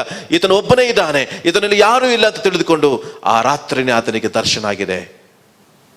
ನೀವಾದರೆ ನಿಮ್ಮ ಮಕ್ಕಳು ಊರು ಬಿಟ್ಟು ಹೋಗ್ತಾ ಇದ್ದಾರೆ ಅಥವಾ ಬೇರೊಂದು ಸ್ಥಳಕ್ಕೆ ಹೋಗ್ತಾ ಇದ್ದಾರೆ ಅಂತ ಗೊತ್ತಾದರೆ ನೀವೇನು ಮಾಡ್ತೀರಿ? ಇಷ್ಟು ದಿನಕ್ಕೆ ಬೇಕಾಗಿರುವಂಥ ಬಟ್ಟೆ, ಇಷ್ಟು ದಿನಕ್ಕೆ ಬೇಕಾಗಿರುವಂಥ ಆಹಾರ, ಇಷ್ಟು ದಿನಕ್ಕೆ ಬೇಕಾಗಿರುವಂಥ ಎಲ್ಲ ವ್ಯವಸ್ಥೆನ ನೀವು ಮಾಡಿ ಕಳಿಸ್ತೀರಲ್ವಾ? ಆದರೆ ಯಾಕೋಬನು ಕಳಿಸಲ್ಪಟ್ಟಾಗ ತನ್ನ ತಾಯಿ ಪ್ರೀತಿಸಿದ್ರು ಕೂಡ ಆತನು ಎಲ್ಲವನ್ನ ಬಿಟ್ಟು ಖಾಲಿ ಕೈಯಿಂದ ತನ್ನ ಸ್ಥಳವನ್ನು ಬಿಟ್ಟು ಹೊರಟಿದ್ದಾನೆ. ವಸ್ತ್ರವೂ ಕೂಡ ಇಲ್ಲ, ಹಣ ಕೂಡ ಇಲ್ಲ, ಆಹಾರ ಕೂಡ ಇಲ್ಲ, ಯಾವ ಫೆಸಿಲಿಟಿ ಕೂಡ ಇಲ್ಲ. ಈಗ ದೇವರು ತಾನೇ ಆತನೊಂದಿಗೆ ಇದ್ದಾನೆ. ಅದಕ್ಕೆ ಆತನು ಹೇಳ್ತಾನೆ ಒಂದು ವಚನದಲ್ಲಿ, ನಾನು ಯೋರ್ದಾನ್ ದಾಟುವಾಗ ನನ್ನ ಕೈಯಲ್ಲಿದ್ದು ಒಂದೇ ಒಂದು ಕೋಲು ಎಂಬುದಾಗಿ ಆತನು ಹೇಳ್ತಾನೆ. ಕಾರಣ ಆತನ ಕೈಯಲ್ಲಿದ್ದು ಒಂದೇ ಒಂದು ಕೋಲು ಅಷ್ಟೇ. ಹೇಗೆ ದೇವರನ್ನು ಆತನ ಆಶೀರ್ವಾದ ಮಾಡಿದ್ದಾನೆ ಈಗ ಇದನ್ನು ತಿಳಿದುಕೊಳ್ಳೋಣ. ಇವತ್ತು ನಾವು ಕೂಡ ಅನೇಕ ಸ್ಥಿತಿಗಳಲ್ಲಿ ಇವತ್ತು ಎಲ್ಲವೂ ಖಾಲಿಯಾದ ಸ್ಥಿತಿಯಲ್ಲಿ ನಾವು ಆಲೋಚನೆ ಮಾಡ್ತೇವೆ. ಆದರೆ ದೇವರಿಗೆ ಆಶೀರ್ವಾದ ಮಾಡಲಿಕ್ಕೆ ಶಕ್ತನು, ದೇವರು ನಮ್ಮನ್ನು ಅಭಿವೃದ್ಧಿ ಮಾಡಲಿಕ್ಕೆ ಶಕ್ತನು, ದೇವರು ನಮ್ಮನ್ನು ಘನಪಡಿಸಲಿಕ್ಕೆ ಶಕ್ತನು. ಸಹೋದರನೇ ಸಹೋದರಿಯೇ, ನೀನಿರುವಂಥ ಸ್ಥಳದಲ್ಲಿಯೇ ದೇವರು ನಿನ್ನನ್ನು ಉನ್ನತ ಸ್ಥಿತಿಗೆ ದೇವರು ಮೇಲೆ ಎತ್ತಲಿಕ್ಕೆ ದೇವರಿಗೆ ಸಾಧ್ಯತೆ ಇದೆ, ಸಾಧ್ಯತೆ ಇದೆ. ಇವತ್ತು ಈ ವಾಕ್ಯವನ್ನು ಕೇಳ್ರಿ. ಈತನು ಯೋರ್ದಾನನ್ನು ಬಿಟ್ಟು ಹೊರಟೋಗಿದ್ದಾನೆ. ಯೋರ್ದಾನ್ ಅಂದರೆ ಅಲ್ಲಿ ಆತನು ಹೋಗುವಂಥ ಸ್ಥಳದ ಬಾರ್ಡರ್, ಅದು ಅಂದರೆ ಆತನು ಇರುವಂಥ ಊರಿಗೆ ಆತನದು ಬಾರ್ಡ್ರು. ಯೋರ್ದಾನ್ ದಾಟಿ ಬಿಟ್ಟರೆ ಅದು ಬೇರೆ ಸ್ಥಳವಾಗಿರ್ತದೆ. ಅವರ ಮೇರೆಯನ್ನು ದಾಟಿ ಬಂದ ಹಾಗೆ, ಅಂದರೆ ಅವರು ಯೋರ್ದಾನ್ ಅಂದರೆ ಅರ್ಥ ಮರಣ. ಹಾಗಾಗಿ ಬ್ಯಾಪ್ಟಿಸಮ್ ಯೇಸು ಸ್ವಾಮಿ ತೆಗೆದುಕೊಳ್ಳುವಾಗ ಯೋರ್ದಾನ್ ಹೊಳೆಯಲ್ಲಿ ಯಾಕೆ ತೆಗೆದುಕೊಂಡ ಅಂದರೆ ಅದು ಮರಣವನ್ನು ಸೂಚಿಸುವಂಥದ್ದಾಗಿದೆ. ಹಾಗಾಗಿ ತನ್ನ ಸ್ಥಿತಿಯಲ್ಲಿ ಹಾದು ಹೋಗುವಾಗ ಒಂದು ನದಿಯನ್ನು ದಾಟಬೇಕಾಗಿದ್ರೆ ಒಂದು ಕೋಲಿಂದ ಆತನು ದಾಟಿದ್ದಾನೆ. ಅದು ಕೆಲವೊಂದು ಸಾರಿ ಪ್ರವಾಹ ಬರ್ಬೋದು, ನೀರು ಫೋರ್ಸ್ ಆಗಿ ಬರ್ಬೋದು, ಆದರೆ ತನ್ನ ದೇವರು ತನ್ನ ಜೊತೆಯಲ್ಲಿದ್ದುಕೊಂಡು ಆತನನ್ನು ಯೋರ್ದಾನನ್ನು ದಾಟಿಸಿದ್ದಾನೆ. ಒಬ್ಬನೇ ವ್ಯಕ್ತಿ ಅನೇಕ ಸಾರಿ ಒಂದು ನೀರನ್ನು ದಾಟುವಾಗ ಕೈ ಹಿಡಿದು ಅನೇಕರು ದಾಟ್ತಾರೆ, ಯಾಕೆಂದರೆ ಒಬ್ಬರಿಗಿಂತ ಒಬ್ಬರು ಸ್ಟ್ರೆಂತ್ ಆಗಿ ಇಟ್ಕೊಂಡು ದಾಟಬಹುದು. ಆದರೆ ಈತನು ದಾಟುವಾಗ ದೇವರು ತನ್ನ ಕೈಗಳನ್ನು ಇಟ್ಟುಕೊಂಡು ಆತನನ್ನು ದಾಟಿಸಿದ್ದಾನೆ. ಈಗ ದಾಟಿಸಿ ಆತನು ಮುಂದೆ ಬಂದಿದ್ದಾನೆ, ಒಂದು ಸ್ಥಳಕ್ಕೆ ಬಂದಿದ್ದಾನೆ, ಲಾಬಾನನ ಊರಿಗೆ. ಈಗ ಲಾಬಾನನ ಮನೆಗೆ ಬಂದಿದ್ದಾನೆ. ಪ್ರಯಾಣದಲ್ಲಿ ಏನೂ ಇಲ್ಲ, ಬಹಳಷ್ಟು ದೂರ ಪ್ರಯಾಣ ಮಾಡಿರ್ಬೋದು. ಎಷ್ಟು ಕಿಲೋಮೀಟ್ರು, ಎಷ್ಟು ದೂರ ಮೈಲು ಆತನು ಪ್ರಯಾಣ ಮಾಡಿ ಬಂದಿದ್ದಾನೆ. ರಾತ್ರಿ ಎಲ್ಲ ಹಗಲು ರಾತ್ರಿ ನಡೆದು ಸ್ಥಳವನ್ನು ಮುಟ್ಟಿದ್ದಾನೆ. ಇವತ್ತು ನಮಗೆ ಬೇಕಾದಷ್ಟು ಫೆಸಿಲಿಟೀಸ್ ಇದೆ. ಒಂದು ಊರಿಂದ ಒಂದು ಊರಿಗೆ ಹೋಗ್ಲಿಕ್ಕೆ ಮ್ಯಾಪ್ ಇದೆ ನಮಗೆ, ಅಥವಾ ಫೆಸಿಲಿಟೀಸ್ ಇದೆ, ವೆಹಿಕಲ್ಸ್ ಇದೆ. ಆದರೆ ಈತನಿಗೆ ಮ್ಯಾಪ್ ಇಲ್ಲ, ಫೆಸಿಲಿಟೀಸ್ ಇಲ್ಲ, ಯಾವುದಿಲ್ಲ. ಪವಿತ್ರಾತ್ಮನು ತಾನೇ ತನ್ನ ಮುಟ್ಟಬೇಕಾಗಿರುವಂಥ ಸ್ಥಳಕ್ಕೆ ಆತನು ದೇವರು ಮುಟ್ಟಿಸಿದ್ದಾನೆ. ನಾನು ಹೇಳಿದರೆ ನಿಮಗೆ ಒಂದು ಸತ್ಯ ಆಗ್ಬೋದು, ದೇವರು ನಮ್ಮ ಜೊತೆ ಇದ್ದರೆ ನಮಗೆ ಯಾವುದೇ ರೋಡ್ ಮ್ಯಾಪ್ ಬೇಕಾಗಿಲ್ಲರಿ. ದೇವರು ನಮ್ಮನ್ನು ಮುಟ್ಟಿಸಬೇಕಾಗಿರುವಂಥ ಸ್ಥಳವನ್ನು ಮುಟ್ಟಿಸ್ತಾನೆ. ಆತನೇ ನಮಗೆ ಪರ್ಫೆಕ್ಟ್, ನಮಗೆ ಏನಾದರೆ ಗೂಗಲ್ ಮ್ಯಾಪ್ ಒಂದು ದಿನ ಅಥವಾ ನೆಟ್ವರ್ಕ್ ಇದ್ದರೆ ಅದು ಕಾಣಿಸ್ತಾ ಇರ್ಬೋದು, ಹೇಗೂ ತೋರಿಸ್ಬೋದು. ಆದರೆ ದೇವರು ನಮ್ಮ ಸಂಗಡ ಇದ್ದರೆ ನಾವು ಮುಟ್ಟಬೇಕಾಗಿರುವಂಥ ಸ್ಥಳವನ್ನು ಆತನು ಮುಟ್ಟಿಸ್ತಾನೆ. ಆ ಸಂದರ್ಭದಲ್ಲಿ ಯಾವ ಫೆಸಿಲಿಟಿ ಇರಲಿಲ್ಲ, ಯಾವುದೂ ಇರಲಿಲ್ಲ, ಆದರೆ ದೇವರು ಆತನನ್ನು ಮುಟ್ಟಬೇಕಾಗಿರುವಂಥ ಸ್ಥಳವನ್ನು ಮುಟ್ಟಿಸಿದ್ದಾನೆ. ಯಾಕಂದರೆ ದೇವರು ನಿನ್ನನ್ನು ಆಶೀರ್ವಾದ ಮಾಡಬೇಕಾಗಿರುವಂಥ ಮನಸ್ಸು ಮಾಡಿದರೆ ನಿನ್ನನ್ನು ಎಲ್ಲಿ ಮುಟ್ಟಿಸಬೇಕೋ ದೇವರು ಅಲ್ಲೇ ಮುಟ್ಟಿಸ್ತಾನೆ. ಭಯಪಡಬೇಡ್ರಿ. ಅವ್ರು ನನಗೆ ಸಹಾಯ ಇಲ್ಲ, ಇವ್ರು ನನಗೆ ಸಹಾಯ ಇಲ್ಲ. ನಾವೆಂದಿಗೂ ಇನ್ನೊಬ್ಬರ ಮೇಲೆ ಹಾಕೋದು ಬೇಡ. ದೇವರು ನನ್ನ ಸಂಗಡ ಇದ್ದರೆ ಸಾಕು. ಅದನ್ನು ಹೇಳ್ತಾನೆ, ದೇವರೇ ನೀನು ನನ್ನ ಸಂಗಡ ಇದ್ದು ತಿರುಗಿ ನನ್ನನ್ನು ಬರ ಮಾಡಿದರೆ, ನನ್ನ ಸಂಗಡ ಇದ್ದು ಅಂದರೆ ಎಲ್ಲವೂ ಇದ್ದ ಹಾಗೆ. ಆತನ ಇದ್ದರೆ ನಮಗೆ ಎಲ್ಲವೂ ಇದ್ದ ಹಾಗೆ. ಸಹೋದರನೇ ಸಹೋದರಿಯೇ, ನೀನು ಆತನ ಜೊತೆ ಇದ್ದರೆ, ನೀನು ಆತನ ಸಂಗಡ ಇದ್ದರೆ, ನೀನು ಆತನ ಜೊತೆಯಲ್ಲಿ ಚಲಿಸುವುದಾಗಿದ್ದರೆ ಎಲ್ಲ ಆಶೀರ್ವಾದ ನಿನಗಿದ್ದ ಹಾಗೆ. ನೀನು ಯಾರನ್ನು ಬಯಸಬೇಡ ಈ ಲೋಕದಲ್ಲಿ. ದೇವರು ನನ್ನ ಸಂಗಡ ಇರಲಿ, ಆತನ ನನ್ನ ಸಂಗಡ ಇರುವುದು ನಿಶ್ಚಯ ಎಂಬುದಾಗಿ ದಾವೀದ ಹೇಳ್ತಾನೆ. ಇವತ್ತು ದೇವರು ನಿನ್ನ ಸಂಗಡ ಇದ್ದರೆ ನೀನು ಎಲ್ಲಿಗೆ ಹೋಗಬೇಕು, ನೀನು ಖಾಲಿ ಕೈಯಿಂದ ಇದ್ದರೂ ಕೂಡ ಆತನ ಜೊತೆಗಿದ್ದರೆ ನೀನು ಮೇಲಕ್ಕೆ ಬಂದೇ ಬರ್ತೀಯ, ನೀನು ಅಭಿವೃದ್ಧಿ ಆಗ್ತೀಯ. ಇದನ್ನು ವೀಕ್ಷಿಸುವ ಪ್ರಿಯ ದೇವ ಮಗುವೆ, ನೀನು ಒಬ್ಬಳೇ ಅಲ್ಲ, ಒಬ್ಬಂಟಿಗನಲ್ಲ, ನೀನು ಅನಾಥಳಲ್ಲ. ದೇವರು ನಿನ್ನನ್ನು ಅನಾಥರನ್ನಾಗಿ ಬಿಡಲಿಲ್ಲ. ಆತನ ನಿನ್ನ ಜೊತೆಯಲ್ಲಿದ್ದಾನೆ. ನಿನ್ನನ್ನು ಜನರು ಬಿಟ್ಟಿರ್ಬೋದು, ಕುಟುಂಬದವರು ಬಿಟ್ಟಿರ್ಬೋದು, ನಿನ್ನನ್ನು ತಳ್ಳಿರ್ಬೋದು, ಆದರೆ ದೇವರು ನಿನ್ನನ್ನು ಎಂದಿಗೂ ನಿನ್ನನ್ನು ಕೈ ಬಿಡಲ್ಲ. ಯಾಕೋಬನನ್ನು ನೋಡ್ರಿ, ಆತನು ಎಲ್ಲಿ ಸೇರಬೇಕಾಗಿದೆಯೋ ಅಲ್ಲಿ ದೇವರು ಆತನನ್ನು ತಂದು ಸೇರಿಸಿದ್ದಾನೆ. ಯಾವ ರೂಟ್ ಇಲ್ಲ, ಅಥವಾ ಯಾವ ಫೆಸಿಲಿಟಿ ಇಲ್ಲ, ಯಾವ ವೆಹಿಕಲ್ ಇಲ್ಲ, ಆದರೆ ಆತನು ಬಂದಂಥ ಹಾದಿ ಹೆಜ್ಜೆ ಇಟ್ಕೊಂಡು ಬಂದಿದ್ದಾನೆ. ಎಲ್ಲವನ್ನು ದಾಟಿಕೊಂಡು ಬಂದಾಗ ದೇವರು ಆತನನ್ನು ಮುಟ್ಟಿದ್ದಾನೆ. ಈಗ ಲಾಬಾನನ ಮನೆಗೆ ಬಂದಿದ್ದಾನೆ. ಲಾಬಾನನ ಮನೆಯಲ್ಲಿ 14 ವರ್ಷ ಕೆಲಸ ಮಾಡಿದ್ದಾನೆ. ಯಾರಿಗೋಸ್ಕರ? ಫಸ್ಟ್ 7 ವರ್ಷ ಕೆಲಸ ಮಾಡಿದ, ಲೇಯಳನ ಮದುವೆ ಆದ. ಆದರೆ ಆತನ ಆಸೆ ರಾಹೇಲಳ ಮೇಲಿತ್ತು. ತಿರುಗಿ 7 ವರ್ಷ ಕೆಲಸ ಮಾಡಿದ, ಅಲ್ಲಿ ಕೂಡ ರಾಹೇಲಳನ ಆತನು 14 ವರ್ಷದ ನಂತರ ಮದುವೆ ಮಾಡಿಕೊಂಡ. 14 ವರ್ಷ ಮಾಡಿದರೂ ಕೂಡ ಲಾಬಾನನಿಗೆ ಆಶೀರ್ವಾದ ಆಗ್ತಾ ಇತ್ತು. ಈತನು ಕೆಲಸ ಮಾಡ್ತಾ ಇದ್ದ, ಈತನ ಮೂಲಕವಾಗಿ ಲಾಬಾನನಿಗೆ ಅಭಿವೃದ್ಧಿ ಆಗ್ತಾ ಇತ್ತು. ಯಾಕೆಂದ್ರೆ ಲಾಬಾನನೇ ಅದನ್ನು ಬಾಯಿ ತೆರೆದು ಹೇಳ್ತಾನೆ, ನೀನು ಬರುವುದಕ್ಕಿಂತ ಮೊದಲು ನನಗಿದ್ದದ್ದು ಸ್ವಲ್ಪ ಎಂಬುದಾಗಿ ಆತನು ಹೇಳ್ತಾನೆ. 30ನೇ ಅಧ್ಯಾಯದಲ್ಲಿ ಹೇಳ್ತಾನೆ, ಯಾಕೋಬನೇ ಕೇಳು, ಯೆಹೋವನು ನಿನ್ನ ನಿಮಿತ್ತವಾಗಿ ನನ್ನನ್ನು ಅಭಿವೃದ್ಧಿ ಪಡಿಸಿದ್ದಾನೆ. 30ನೇ ಅಧ್ಯಾಯದ 26-27ನೇ ವಚನದಲ್ಲಿ, ನೀನು ಬರುವುದಕ್ಕಿಂತ ಮೊದಲು ನನಗಿದ್ದದ್ದು ಸ್ವಲ್ಪ, ನೀನು ಬಂದ ಮೇಲೆ ದೇವರು ನನ್ನನ್ನು ಹೆಚ್ಚಾಗಿ ಅಭಿವೃದ್ಧಿ ಪಡಿಸಿದ್ದಾನೆ ಎಂಬುದಾಗಿ ಆತನು ಹೇಳ್ತಾನೆ. ಈಗ ಈತನಿಗೆ ಅಭಿವೃದ್ಧಿ ಆಗಿದೆ. ಯಾರಿಗೆ? ಲಾಬಾನನಿಗೆ, ಯಾಕೋಬನ ನಿಮಿತ್ತವಾಗಿ. 14 ವರ್ಷ ಕೆಲಸ ಮಾಡಿದ್ದಾನೆ. 14 ವರ್ಷ ಕೆಲಸ ಮಾಡಿದ್ರು ಈತನಿಗಾಗಿ ಈತನು ಏನು ಸಂಪಾದನೆ ಮಾಡಿಕೊಳ್ಳಲಿಲ್ಲ. ಈತನಿಗಾಗಿ ಈತನು ಏನು ಅಭಿವೃದ್ಧಿಯನ್ನು ಹೊಂದಿಕೊಳ್ಳಲಿಲ್ಲ. ಈತನ ಮೂಲಕವಾಗಿ ಲಾಬಾನನಿಗೆ ಆಶೀರ್ವಾದ ಆಗಿದೆ. ಲಾಬಾನನೇ ಹೇಳ್ತಾ ಇದ್ದಾನೆ, ನೀನು ಬರೋದಕ್ಕಿಂತ ಮೊದಲು ನನಗೇನು ಇರಲಿಲ್ಲಪ್ಪ, ಈಗ ನೀನು ಬಂದ ಮೇಲೆ ನನಗೆ ತುಂಬ ಆಶೀರ್ವಾದ ಆಗಿದೆ. ನೋಡಿದಿರಾ, ಒಬ್ಬ ವ್ಯಕ್ತಿ, ದೇವರ ಮನುಷ್ಯನು ನಮ್ಮ ಜೊತೆಲಿದ್ದರೆ, ನೀವಿರುವಂಥ ಪಟ್ಟಣ ಆಶೀರ್ವಾದ, ನೀವಿರುವಂಥ ಕಂಪನಿ ಆಶೀರ್ವಾದ, ನೀವಿರುವಂಥ ಮನೆ ಆಶೀರ್ವಾದ. ಒಬ್ಬ ಆಶೀರ್ವಾದದ ವ್ಯಕ್ತಿ ನಿಮ್ಮ ಜೊತೆಲಿ ಯಾವಾಗಲೂ ಇರಬೇಕು. ದೇವರು ನಿಮ್ಮ ಜೊತೆಗಿದ್ರೆ ನೀನು ಕೂಡ ಆಶೀರ್ವಾದನೆ. ನೀನು ಹೋಗುವಂಥ ಕೆಲಸವೂ ಕೂಡ ಆಶೀರ್ವಾದನೆ. ನೀನು ಪ್ರಾರಂಭಿಸುವಂಥ ಬಿಸ್ನೆಸ್ ಕೂಡ ದೇವರು ಅಭಿವೃದ್ಧಿ ಪಡಿಸ್ತಾನೆ. ಈಗ ಯಾಕೋಬನ ಜೊತೆ ದೇವರು ಇದ್ದಿದ್ನಲ್ವ, ಅದಕ್ಕೋಸ್ಕರವಾಗಿ ಲಾಬಾನನಿಗೆ ಆಶೀರ್ವಾದ ಆಯಿತು. 14 ವರ್ಷ ಕೆಲಸ ಮಾಡಿದ್ದಾನೆ, ಇದನ್ನೇನು ಸಂಪಾದನೆ ಮಾಡಿಕೊಳ್ಳಿಲ್ಲ. ಈಗ ನಾನೇನಾದರೂ ಮಾಡ್ಕೊಳ್ಬೇಕಲ್ಲ ಅಂತ ಹೇಳಿದಾಗ ಈಗ ಆತನು ಹೇಳ್ತಾನೆ, ನೋಡ್ರಿ,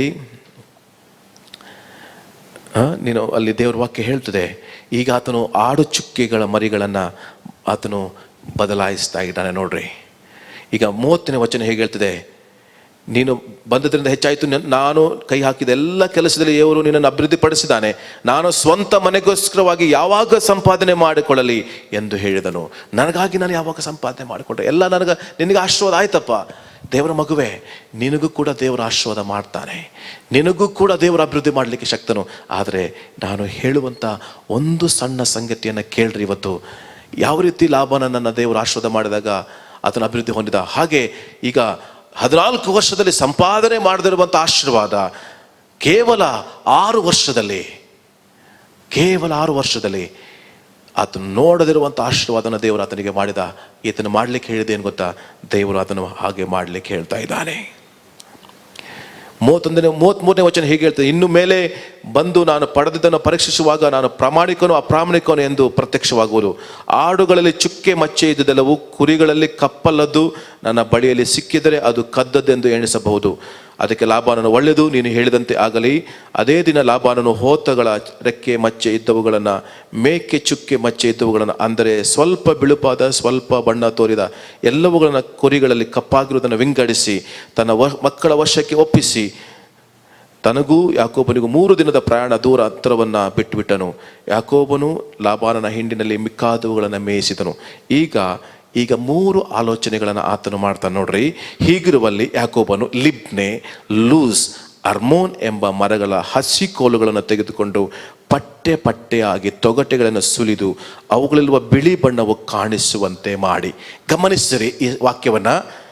ಈಗ ಈತನನ್ನು ದೇವರು ಆಶೀರ್ವಾದ ಮಾಡೋದಕ್ಕೆ ಈತನು ಯಾಕೋಬನು ತೆಗೆದುಕೊಂಡಂತ ಆಲೋಚನೆ ನೋಡ್ರಿ. 3 ಮರದ ತೊಗಟೆ ಅಂದರೆ ಅದರ ಮೇಲಿನ ಸಿಪ್ಪೆಯನ್ನು ಕತ್ತರಿಸಿ ಪಟ್ಟೆ ಪಟ್ಟೆಯಾಗಿ ಕತ್ತರಿಸಿ ಅವುಗಳಲ್ಲಿ ಬಿಳಿ ಬಣ್ಣವು, ನೀವು ಯಾವಾಗ ಮರದ ಚಕ್ಕೆನ ಹೊರಗೆ ತೆಗೆದಾಗ ಹೊರಗಡೆ ಒಳಗಿರುವಂಥ ಬಿಳಿ ಕಾಣಲ್ಪಡ್ತದೋ ಕಾಣಿಸುವಂತೆ ಮಾಡಿ ಅವುಗಳನ್ನು ಆಡು ಕುರಿಗಳು ಹಿಂಡು ನೀರು ಕುಡಿಯುವ ದೋಣಿಗಳಲ್ಲಿ ಇಟ್ಟನು. ಆಡುಗಳು ಬಂದು ನೀರು ಕುಡಿಯುವಂಥ ಸ್ಥಳದಲ್ಲಿ ದೋಣಿ ಇಟ್ಟು ಆ ದೋಣಿಯಲ್ಲಿ ನೀರಿಡ್ತಾ ಇದ್ರು. ಆ ಬಿಳಿ ಬಿಳಿ ಪಟ್ಟೆಯನ್ನು ಆ ನೀರಿನಲ್ಲಿ ಹಾಕುವುದಕ್ಕೆ ಆತನು ಆಲೋಚನೆ ಮಾಡಿದ್ದಾನೆ. ಮರದ ತೊಗಟೆ, 3 ಮರದ ತೊಗಟೆ ಅದನ್ನು ತೆಗೆದು ಅದನ್ನು ನೀರಿನಲ್ಲಿ ಹಾಕಿದಾಗ ಕುರಿಗಳು ಬಂದು ಆ ನೀರನ್ನು ನೆಕ್ಕುವಾಗ ಆ ನೀರಿನ ರಿಫ್ಲೆಕ್ಷನಿಗೆ ಕುರಿ ಹೀಗೆ ನೋಡ್ತಾ ಇತ್ತು, ಆಡು ಹೀಗೆ ನೋಡ್ತಾ ಇತ್ತು.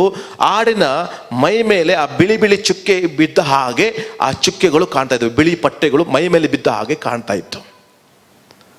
ಇಲ್ಲಿನ ವಾಕ್ಯ ಹೇಳ್ತೇವೆ ನೋಡ್ರಿ, ಆಡು ಕುರಿಗಳು ಕುಡಿಯುವುದಕ್ಕೆ ಬಂದ ಸಮಯವೇ ಅವುಗಳಿಗೆ ಸಂಗಮ ಕಾಲವಾಗಿತ್ತು. ಅಂದರೆ ಅವುಗಳನ್ನು ಕೋಲು ನೋಡುತ್ತಾ ಸಂಗಮ ಮಾಡಿದ್ದರಿಂದ ರೇಖೆ ಚುಕ್ಕೆ ಮಚ್ಚೆಗಳು ಆ ಮರಿಗಳು ಹುಟ್ಟಿದವು.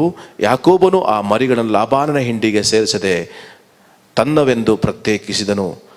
ಈಗ ಮತ್ತು ಲಾಬಾನನು ಆಡು ಕುರಿಗಳ ಮುಖವು ರೇಖೆಯುಳ್ಳ ಆಡುಗಳ ಮತ್ತು ಕಪ್ಪಾದ ಕುರಿಗಳ ಕಡೆಗೆ ತಿರುಗಿಸಿದನು. ನೋಡ್ರಿ, ಆ ಆಡುಗಳು ಬಂದು ನೋಡ್ತಾ ಇದ್ದಾಗ ಆ ಚುಕ್ಕೆಗಳು ಆತನ ಮೇಲೆ ಇದ್ದಾಗ ಕಂಡಾಗ ಮರಿಗಳು ಕೂಡ ಚುಕ್ಕೆ ಇದ್ದ ಹಾಗೆ ಮರಿಗಳು ಹುಟ್ಟಿದವು.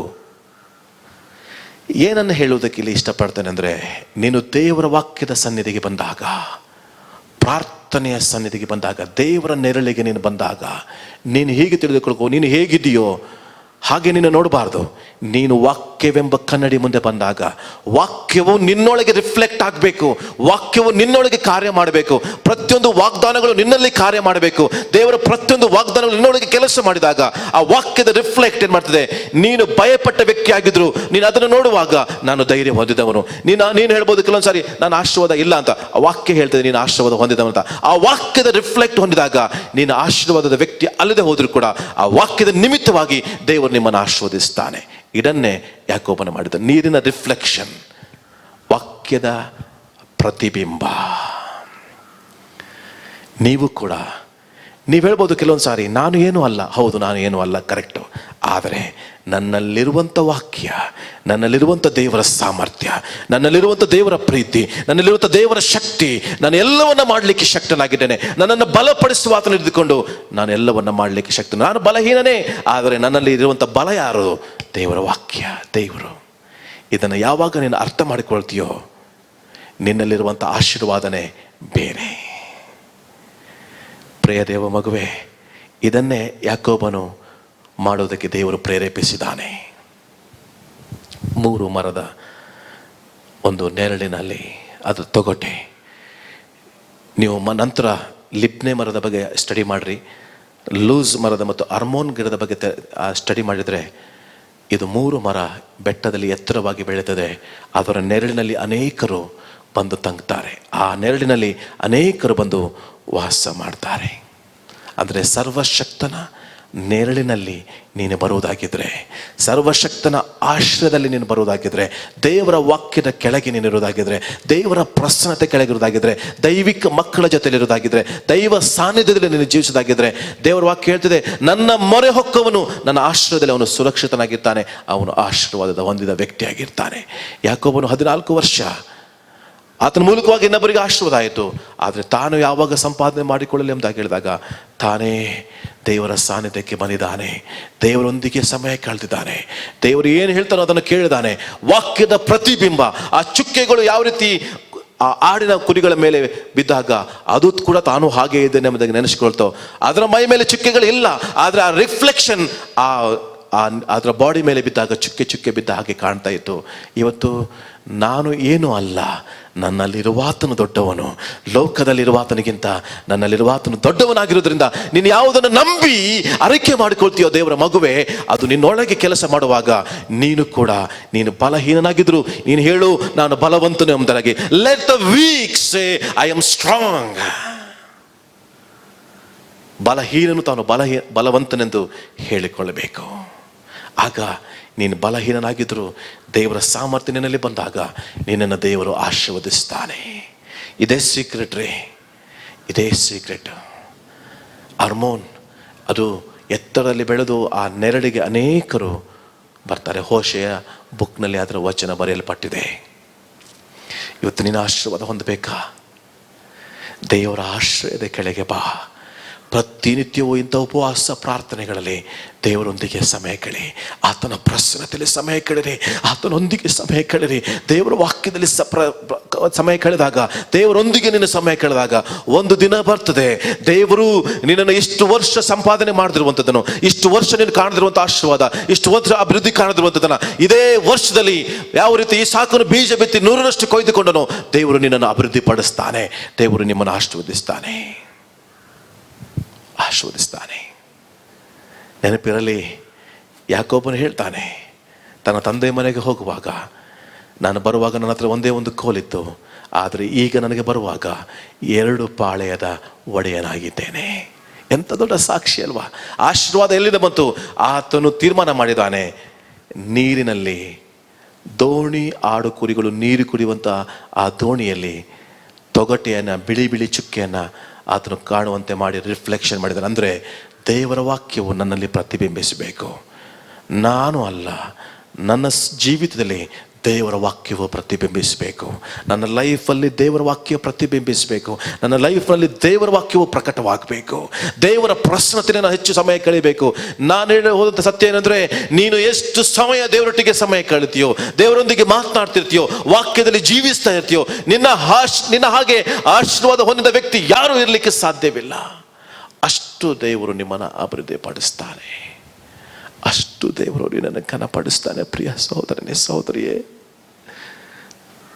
ನೀನು ಕೈ ಬಿಡಲ್ಪಟ್ಟವನಲ್ಲ. ದೇವರು ನಿನ್ನನ್ನು ಆಶೀರ್ವದಿಸ್ತಾನೆ. ದೇವರ ವಾಕ್ಯ ಹೇಳ್ತದೆ ನೋಡ್ರಿ, ಎಷ್ಟು ಅವನನ್ನು ಆಶೀರ್ವಾದ ಮಾಡಿದನೆಂದರೆ, ಹೀಗೆ ಬಲವಿಲ್ಲದವು ಲಾಬಾನನ ಪಾಲಿಗೆ ಬಿದ್ದವು, ಬಲಿಷ್ಠವಾದವುಗಳು ಯಾಕೋಬನ ಪಾಲಿಗೆ ಬಿದ್ದವು. ಯಾಕೋಬನು ಬಹಳ ಸಂಪತ್ತುಳ್ಳವನಾದನು. 30ನೇ ಅಧ್ಯಾಯ 43ನೇ ವಚನ. ಅವನಿಗೆ ದೊಡ್ಡ ದೊಡ್ಡ ಹಿಂಡುಗಳು, ದಾಸಿಯರು, ಒಂಟೆ ಕತ್ತೆಗಳು ಹೇರಳವಾಗಿದ್ದವು. 14 ವರ್ಷ ಏನು ನೋಡಲಿಲ್ವೋ, ಕೇವಲ 37ನೇ ವಚನದಿಂದ 43ನೇ ವಚನದ ಬರುವಾಗ ಈಗ ಆತನು ದೊಡ್ಡ ಶ್ರೀಮಂತ ವ್ಯಕ್ತಿಯಾಗಿದ್ದಾನೆ. ಹೇಗೆ ಸಾಧ್ಯ? ದೇವರು ಕೊಟ್ಟಂಥ ಆಲೋಚನೆ, 3 ಮರದ ಒಂದು ತೊಗಟೆಯನ್ನು ತೆಗೆದುಕೊಂಡು ಬಂದು ನೀರಿನಲ್ಲಿ ಹಾಕಿದಾಗ ಆಡು ಕುರಿಗಳು ಆಶೀರ್ವಾದ ಹೊಂದಿ ಬಲಿಷ್ಠವಾದವು ಈತನ ಪಾಲಿಗೆ ಬಿದ್ದವು. ಒಂದು ಧೈರ್ಯವಾಗಿ ತೆಗೆದುಕೋ ಪ್ರಿಯ, ನಿನಗೆ ವಿರುದ್ಧವಾಗಿ ಬರುವಂಥ ಯಾವುದೇ ವ್ಯಕ್ತಿಗಳಿಗೆ ಬಲವಿಲ್ಲದವು ಸಿಗಬಹುದು, ಆದರೆ ದೇವರ ಮಕ್ಕಳಿಗೆ ಬಲಿಷ್ಠವಾದ ಆಶೀರ್ವಾದವನ್ನು ಕೊಡಲಿಕ್ಕೆ ಆತನ ಶಕ್ತನಾಗಿದ್ದಾನೆ.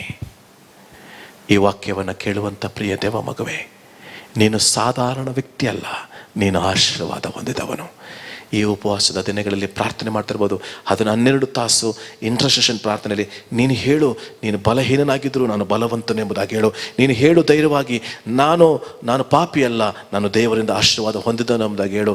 ನೀನು ಎಂದಿಗೂ ಹೇಳಬೇಡ ನಾನು ರೋಗಿ ರೋಗಿ ರೋಗಿ ಅಂತ ಎಂದಿಗೂ ಹೇಳಬೇಡ. ನೀನು ನಂಬಿಕೆಯಿಂದ ಹೇಳು, ನಾನು ರೋಗದಿಂದ ಬಿಡುಗಡೆ ಹೊಂದಿದವನು, ನಾನು ಆಶೀರ್ವಾದ ಹೊಂದಿದವನು, ನಾನು ಕೇಳುವ ವ್ಯಕ್ತಿ ಅಲ್ಲ ಕೊಡುವಂಥ ವ್ಯಕ್ತಿ ಎಂಬುದಾಗಿ ಹೇಳು. ನಾನು ಕೇವಲ ಏನು ಉಪಯೋಗಕ್ಕೆ ಬರದವನ ವ್ಯಕ್ತಿ ಅಂತ ಹೇಳಬೇಡ. ನೀನು ಹೇಳು, ನಾನು ಉಪಯೋಗಕ್ಕೆ ಬರುವಂಥ ವ್ಯಕ್ತಿ. ನಿನ್ನ ಕುಟುಂಬದಲ್ಲಿ ಹೇಳ್ಬೋದು, ಅನ್ಯ ಜನರು ಹೇಳ್ಬೋದು ನೀನು ಏನೂ ಉಪಯೋಗಕ್ಕೆ ಬರಲ್ಲ ಅಂತ, ಆದರೆ ದೇವರಿಗೆ ಸಾಧ್ಯ ಇದೆ ನಿನ್ನನ್ನು ಉಪಯೋಗಕ್ಕೆ ಬರುವಂಥ ಮಾಡುವಂಥ ವ್ಯಕ್ತಿ ಆಗಲಿಕ್ಕೆ. ಈಗ ಯಾಕೋಬನು ತನ್ನ ಆಸ್ತಿಯ ಮೇಲೆ ಆತನು ಡಿಪೆಂಡ್ ಆಗಲಿಲ್ಲ, ದೇವರು ಮಾಡಿದಂಥ ಆಶೀರ್ವಾದದ ಮೇಲೆ ಡಿಪೆಂಡ್ ಆಗಿದ್ದಾನೆ. ಈಗ ನೋಡ್ರಿ, ದೇವರು ಆತನನ್ನು ಎಷ್ಟು ಆಶೀರ್ವಾದ ಮಾಡಿದ್ದಾನೆ, ಮೇಲಕ್ಕೆ ತಂದಿದ್ದಾನೆ. ತಿರುಗಿ ಬರುವಾಗ ಆತನು ಖಾಲಿ ಕೈಯಿಂದ ಬರಲಿಲ್ಲ. ಈ ವಾಕ್ಯವನ್ನು ಕೇಳುವಂಥ ದೇವರ ಮಗುವೆ, ನೀನು ನಂಬಿದರೆ ನೀನು ತಿರುಗಿ ಹೋಗುವಾಗ ಖಾಲಿ ಕೈಯಿಂದ ಹೋಗಲ್ಲ, ಅಭಿವೃದ್ಧಿಯಿಂದ ಆಶೀರ್ವಾದದ ದೇವರು ನಿನ್ನನ್ನು ಹಿಂತಿರುಗಿ ತೆಗೆದುಕೊಂಡು ಹೋಗ್ತಾನೆ. ಇವತ್ತು ನೀನು ಏನು ಇಲ್ದಿರ್ಬೋದು, ನಾಳೆ ಒಂದು ದಿನ ನಿನ್ನನ್ನು ದೇವರು ಘನಪಡಿಸ್ತಾನೆ, ದೇವರು ನಿನ್ನನ್ನು ಆಶೀರ್ವದಿಸ್ತಾನೆ. ಈ ವಾಕ್ಯವನ್ನು ನೀನು ಕೇಳ್ತಾ ಇರ್ಬೋದು, ಈ ವಾಕ್ಯ ನಿನ್ನೊಟ್ಟಿಗೆ ದೇವರು ಮಾತನಾಡಲಿ, ಈ ವಾಕ್ಯವು ನಿನ್ನೊಟ್ಟಿಗೆ ದೇವರು ಸ್ಪರ್ಶಿಸಲಿ, ದೇವರು ನಿನ್ನನ್ನು ಬಲಪಡಿಸಲಿ. ಈ ಮಧ್ಯಾಹ್ನದಲ್ಲಿ ದೇವರು ನಿನ್ನನ್ನು ಕಟ್ಟಲಿ, ನಿನ್ನನ್ನು ಬಲಪಡಿಸಲಿ. ಒಬ್ಬ ದೇವರ ಮಗನಾಗಿ ನಿಮ್ಮೊಟ್ಟಿಗೆ ನಾನು ಮಾತನಾಡ್ತೇನೆ. ನೀನು ಆಶೀರ್ವಾದ ವ್ಯಕ್ತಿ ಆಗಬೇಕಾ? ದೇವರ ವಾಕ್ಯದ ಕೆಳಗೆ ಬಾ. ದೇವರ ವಾಕ್ಯದಲ್ಲಿ ಜೀವಿಸು, ಆತನ ಪ್ರಸನ್ನತೆಯಲ್ಲಿ ಜೀವಿಸು, ಆತನು ಹೇಳಿದ ಹಾಗೆ ಜೀವಿಸು, ಆತನ ಚಿತ್ತದಲ್ಲಿ ಜೀವಿಸುವಾಗ ದೇವರು ನಿನ್ನನ್ನು ಘನಪಡಿಸಿ ಆಶೀರ್ವದಿಸಿ ಉನ್ನತ ಸ್ಥಿತಿಗೆ ದೇವರು ನಿಮ್ಮನ್ನು ತೆಗೆದುಕೊಂಡು ಬರ್ತಾನೆ. ಈ ಸಂದರ್ಭದಲ್ಲಿ ಈ ವಾಕ್ಯ ನಿಮ್ಮೊಟ್ಟಿಗೆ ಮಾತನಾಡಿದ್ದಾರೆ ಎಂಬುದಾಗಿ ನಾನು ನಂಬ್ತೇನೆ. ಒಂದು ವಚನವನ್ನು ನಾನು ನಿಮಗೆ ಹೇಳಿ ದೇವರ ವಾಕ್ಯವನ್ನು ಮುಗಿಸ್ಲಿಕ್ಕೆ ಹೋಗ್ತೇನೆ. 32ನೇ ಅಧ್ಯಾಯದಲ್ಲಿ ಇದಲ್ಲದೆ 9ನೇ ವಚನ, ಅವನು ದೇವರನ್ನು ಪ್ರಾರ್ಥಿಸಿ, ಯೆಹೋವನೇ, ನನ್ನ ತಂದೆ ತಾತಂದಿರಾದ ಇಸಾಕ ಅಬ್ರಹಾಮನ ದೇವರೇ, ಸ್ವದೇಶಕ್ಕೆ ಬಂಧುಗಳ ಬಳಿಗೆ ತಿರುಗಿ ಹೋಗಬೇಕೆಂದು ನನಗೆ ಆಜ್ಞಾಪಿಸಿ ನನಗೆ ಒಳ್ಳೆಯದನ್ನು ಮಾಡುವೆನೆಂದು ನನಗೆ ವಾಗ್ದಾನ ಮಾಡಿದವನು ನೀನೇ ಅಲ್ಲವೇ? ನೀನು ನಿನ್ನ ದಾಸನ ಮೇಲೆ ಎಷ್ಟೋ ಪ್ರೀತಿನಿಟ್ಟು ನಿನ್ನ ವಾಗ್ದಾನವನ್ನು ನೆರವೇರಿಸಿದೆಯಲ್ಲ. ನಾನು ಅದಕ್ಕೆ ಕೇವಲ ಅಪಾತ್ರನಾಗಿದ್ದೇನೆ. ನಾನು ಮೊದಲು ಯೋರ್ದಾನ್ ನದಿಯನ್ನು ದಾಟುವಾಗ ಒಂದು ಕೋಲು ಮಾತ್ರವೇ ಇಟ್ಟು ಈಗ 2 ಪಾಳೆಯದ ಒಡೆಯನಾಗಿದ್ದೇನೆ. ಒಂದು ಪಾಳೆಯ ಅಲ್ಲ, 2 ಪಾಳೆಯ ಅಂದರೆ 2 ರಾಜ್ಯರಿಗಿರುವಂಥ ಆಸ್ತಿ. ನನ್ನ ಅಣ್ಣನಾದ ಏಸಾವನು ಬಂದು ನನ್ನ ಮಕ್ಕಳನ್ನು, ಅವರ ತಾಯಿಯನ್ನು ಕೊಲ್ಲುವನೋ ಏನೋ ಎಂದು ನನಗೆ ಭಯವದೆ. ನೋಡ್ರಿ, ಈಗ ಆತನ ಎಷ್ಟು ದೇವರು ಆತನನ್ನು ಆಶೀರ್ವದಿಸಿದ್ದಾನೆ, ದೇವರು ಆತನನ್ನು ಘನಪಡಿಸಿದ್ದಾನೆ, ದೇವರು ಆತನನ್ನು ಪ್ರೀತಿಪಡಿಸಿದ್ದಾನೆ. ನೀವು ಕೂಡ ಆಶೀರ್ವಾದಕ್ಕಾಗಿ ಕಾಯ್ತಾ ಇದ್ದೀರಾ? ಯಾವುದೋ ಒಬ್ಬ ವ್ಯಕ್ತಿಯ ಹತ್ತಿರ ಹೋದರೆ ನಮಗೆ ಆಶೀರ್ವಾದ ಅಂತ ತಿಳ್ಕೊಳ್ಬೇಡ್ರಿ. ನೀನೇ ದೇವರು ಆಶೀರ್ವಾದ ಮಾಡಲಿಕ್ಕೆ, ನಿನ್ನನ್ನೇ ಆಶೀರ್ವಾದದ ವ್ಯಕ್ತಿಯನ್ನಾಗಿ ದೇವರು ಇಡಬೇಕಾಗಿದ್ರೆ ನೀನು ದೇವರ ವಾಕ್ಯದ ಕೆಳಗೆ ಬಾ, ದೇವರ ಸನ್ನಿಧಿಗೆ ಬಾ, ಕುತ್ಕೋ, ಉಪವಾಸ ಮಾಡು, ದೇವರೊಟ್ಟಿಗೆ ಮಾತನಾಡು, ದೇವರೊಟ್ಟಿಗೆ ಸಭೆ ಕೇಳಿ, ದೇವರೊಟ್ಟಿಗೆ ಮಾತನಾಡ್ತಾ ಇರು. ಕ್ಷಣ ಕ್ಷಣದಲ್ಲಿಯೂ ದೇವರು ನಿನ್ನನ್ನು ಘನಪಡಿಸಿ ಎಲ್ಲರ ಮುಂದೆ ತಲೆ ಎತ್ತುವಂಥ ಸ್ಥಳದಲ್ಲಿ ತಲೆ ಎತ್ತುವಂತೆ ಮಾಡಿ ನಿನ್ನ ಗೌರವಕ್ಕೆ ಆತನು ಆಧಾರನಾಗಿದ್ದಾನೆ. ನಾವು ಬನ್ನಿ ಪ್ರಾರ್ಥನೆ ಮಾಡೋಣ. ಕರ್ತನೆ, ಇಂಥ ಒಂದು ಸಂದರ್ಭದಲ್ಲಿ ನಿನ್ನ ವಾಕ್ಯವನ್ನು ಕೇಳಿದಂಥ ನಿನ್ನ ಮಕ್ಕಳನ್ನು ನೀನು ಆಶೀರ್ವದಿಸು. ವಾಕ್ಯ ಅವರ ಜೀವಿತದಲ್ಲಿ ಕಾರ್ಯ ಮಾಡಲಿ. ನಿನ್ನ ವಾಕ್ಯದ ಮೂಲಕವಾಗಿ ಅವರನ್ನು ಬಲಪಡಿಸು. ನಿನ್ನ ವಾಕ್ಯವೇ ನಮಗೆ ಆಧಾರ. ವಾಕ್ಯದಲ್ಲಿ ಜೀವಿಸುವಂಥ ಮಕ್ಕಳಿಗೆ ಆಶೀರ್ವಾದ ಇದೆ. ನಿನ್ನ ವಾಕ್ಯ ಹೇಳ್ತಿದೆ, ನಿನ್ನ ವಾಕ್ಯವನ್ನು ಕೇಳಿ ನಡೆಯುವರು ಅವರು ನೀರಿನ ಕಾಲುವೆಗಳ ಬಳಿಲಿ ಬೆಳೆದಂಥ ಮರದ ಆಗಿರ್ತಾರೆ. ಅಂತ ಮರವು ತಕ್ಕ ಕಾಲದಲ್ಲಿ ಫಲ ಕೊಡ್ತದಲ್ಲ, ಅದರಂತೆ ಅದನ್ನ ಎಲೆ ಬಾಡುವುದಿಲ್ಲ, ಅದರಂತೆ ಅವನ ಕಾರ್ಯವೆಲ್ಲವೂ ಸಫಲವಾಗುವುದು ಎಂಬುದಾಗಿ ನನ್ನ ವಾಕ್ಯ ಬರೆಯಲ್ಪಟ್ಟಿದೆ. ಸಫಲತೆ, ಆಶೀರ್ವಾದ, ಬ್ಲೆಸ್ಸಿಂಗ್ಸ್ ಕರ್ತನೆ ಇವರ ಜೀವಿತದಲ್ಲಿ ಹೆಚ್ಚಾಗಿ ಫ್ಲೋ ಆಗಲಿ. ಒಬ್ಬೊಬ್ಬರನ್ನ ಬಲಪಡಿಸು. ಈ ವಾಕ್ಯವನ್ನು ಕೇಳಿದಂತೆ ನನ್ನ ಮಕ್ಕಳ ಮೇಲೆ ವಿಶೇಷವಾದ ಕೃಪೆ ಇರಲಿ. ಯೇಸು ಕ್ರಿಸ್ತನ ಹೆಸರಿನಲ್ಲಿ ನಮ್ಮ ಪ್ರಾರ್ಥನೆ ಕೇಳು ತಂದೆಯೇ, ಆಮೇನ್. ಈ ವಾಕ್ಯವನ್ನು ಕೇಳಿದಂಥ ನಿಮ್ಮೆಲ್ಲರಿಗೂ ದೇವರ ಆಶೀರ್ವಾದ ಮಾಡಲಿ. ಇಂಥ ಅವಕಾಶ ಮಾಡಿಕೊಟ್ಟಂಥ ಬಿಗ್ ಜೆ ಚಾನಲ್ ಮತ್ತು ಪ್ರಶಾಂತ್ ಜತನ್ ಅವರಿಗೂ ಕೂಡ ನನ್ನ ವಿಶೇಷವಾದ ವಂದನೆ ಮತ್ತು ದೇವರು ನಿಮ್ಮ ಸೇವೆಯನ್ನು ಅಭಿವೃದ್ಧಿಪಡಿಸಲಿ, ಆಶೀರ್ವದಿಸಲಿ. God bless you.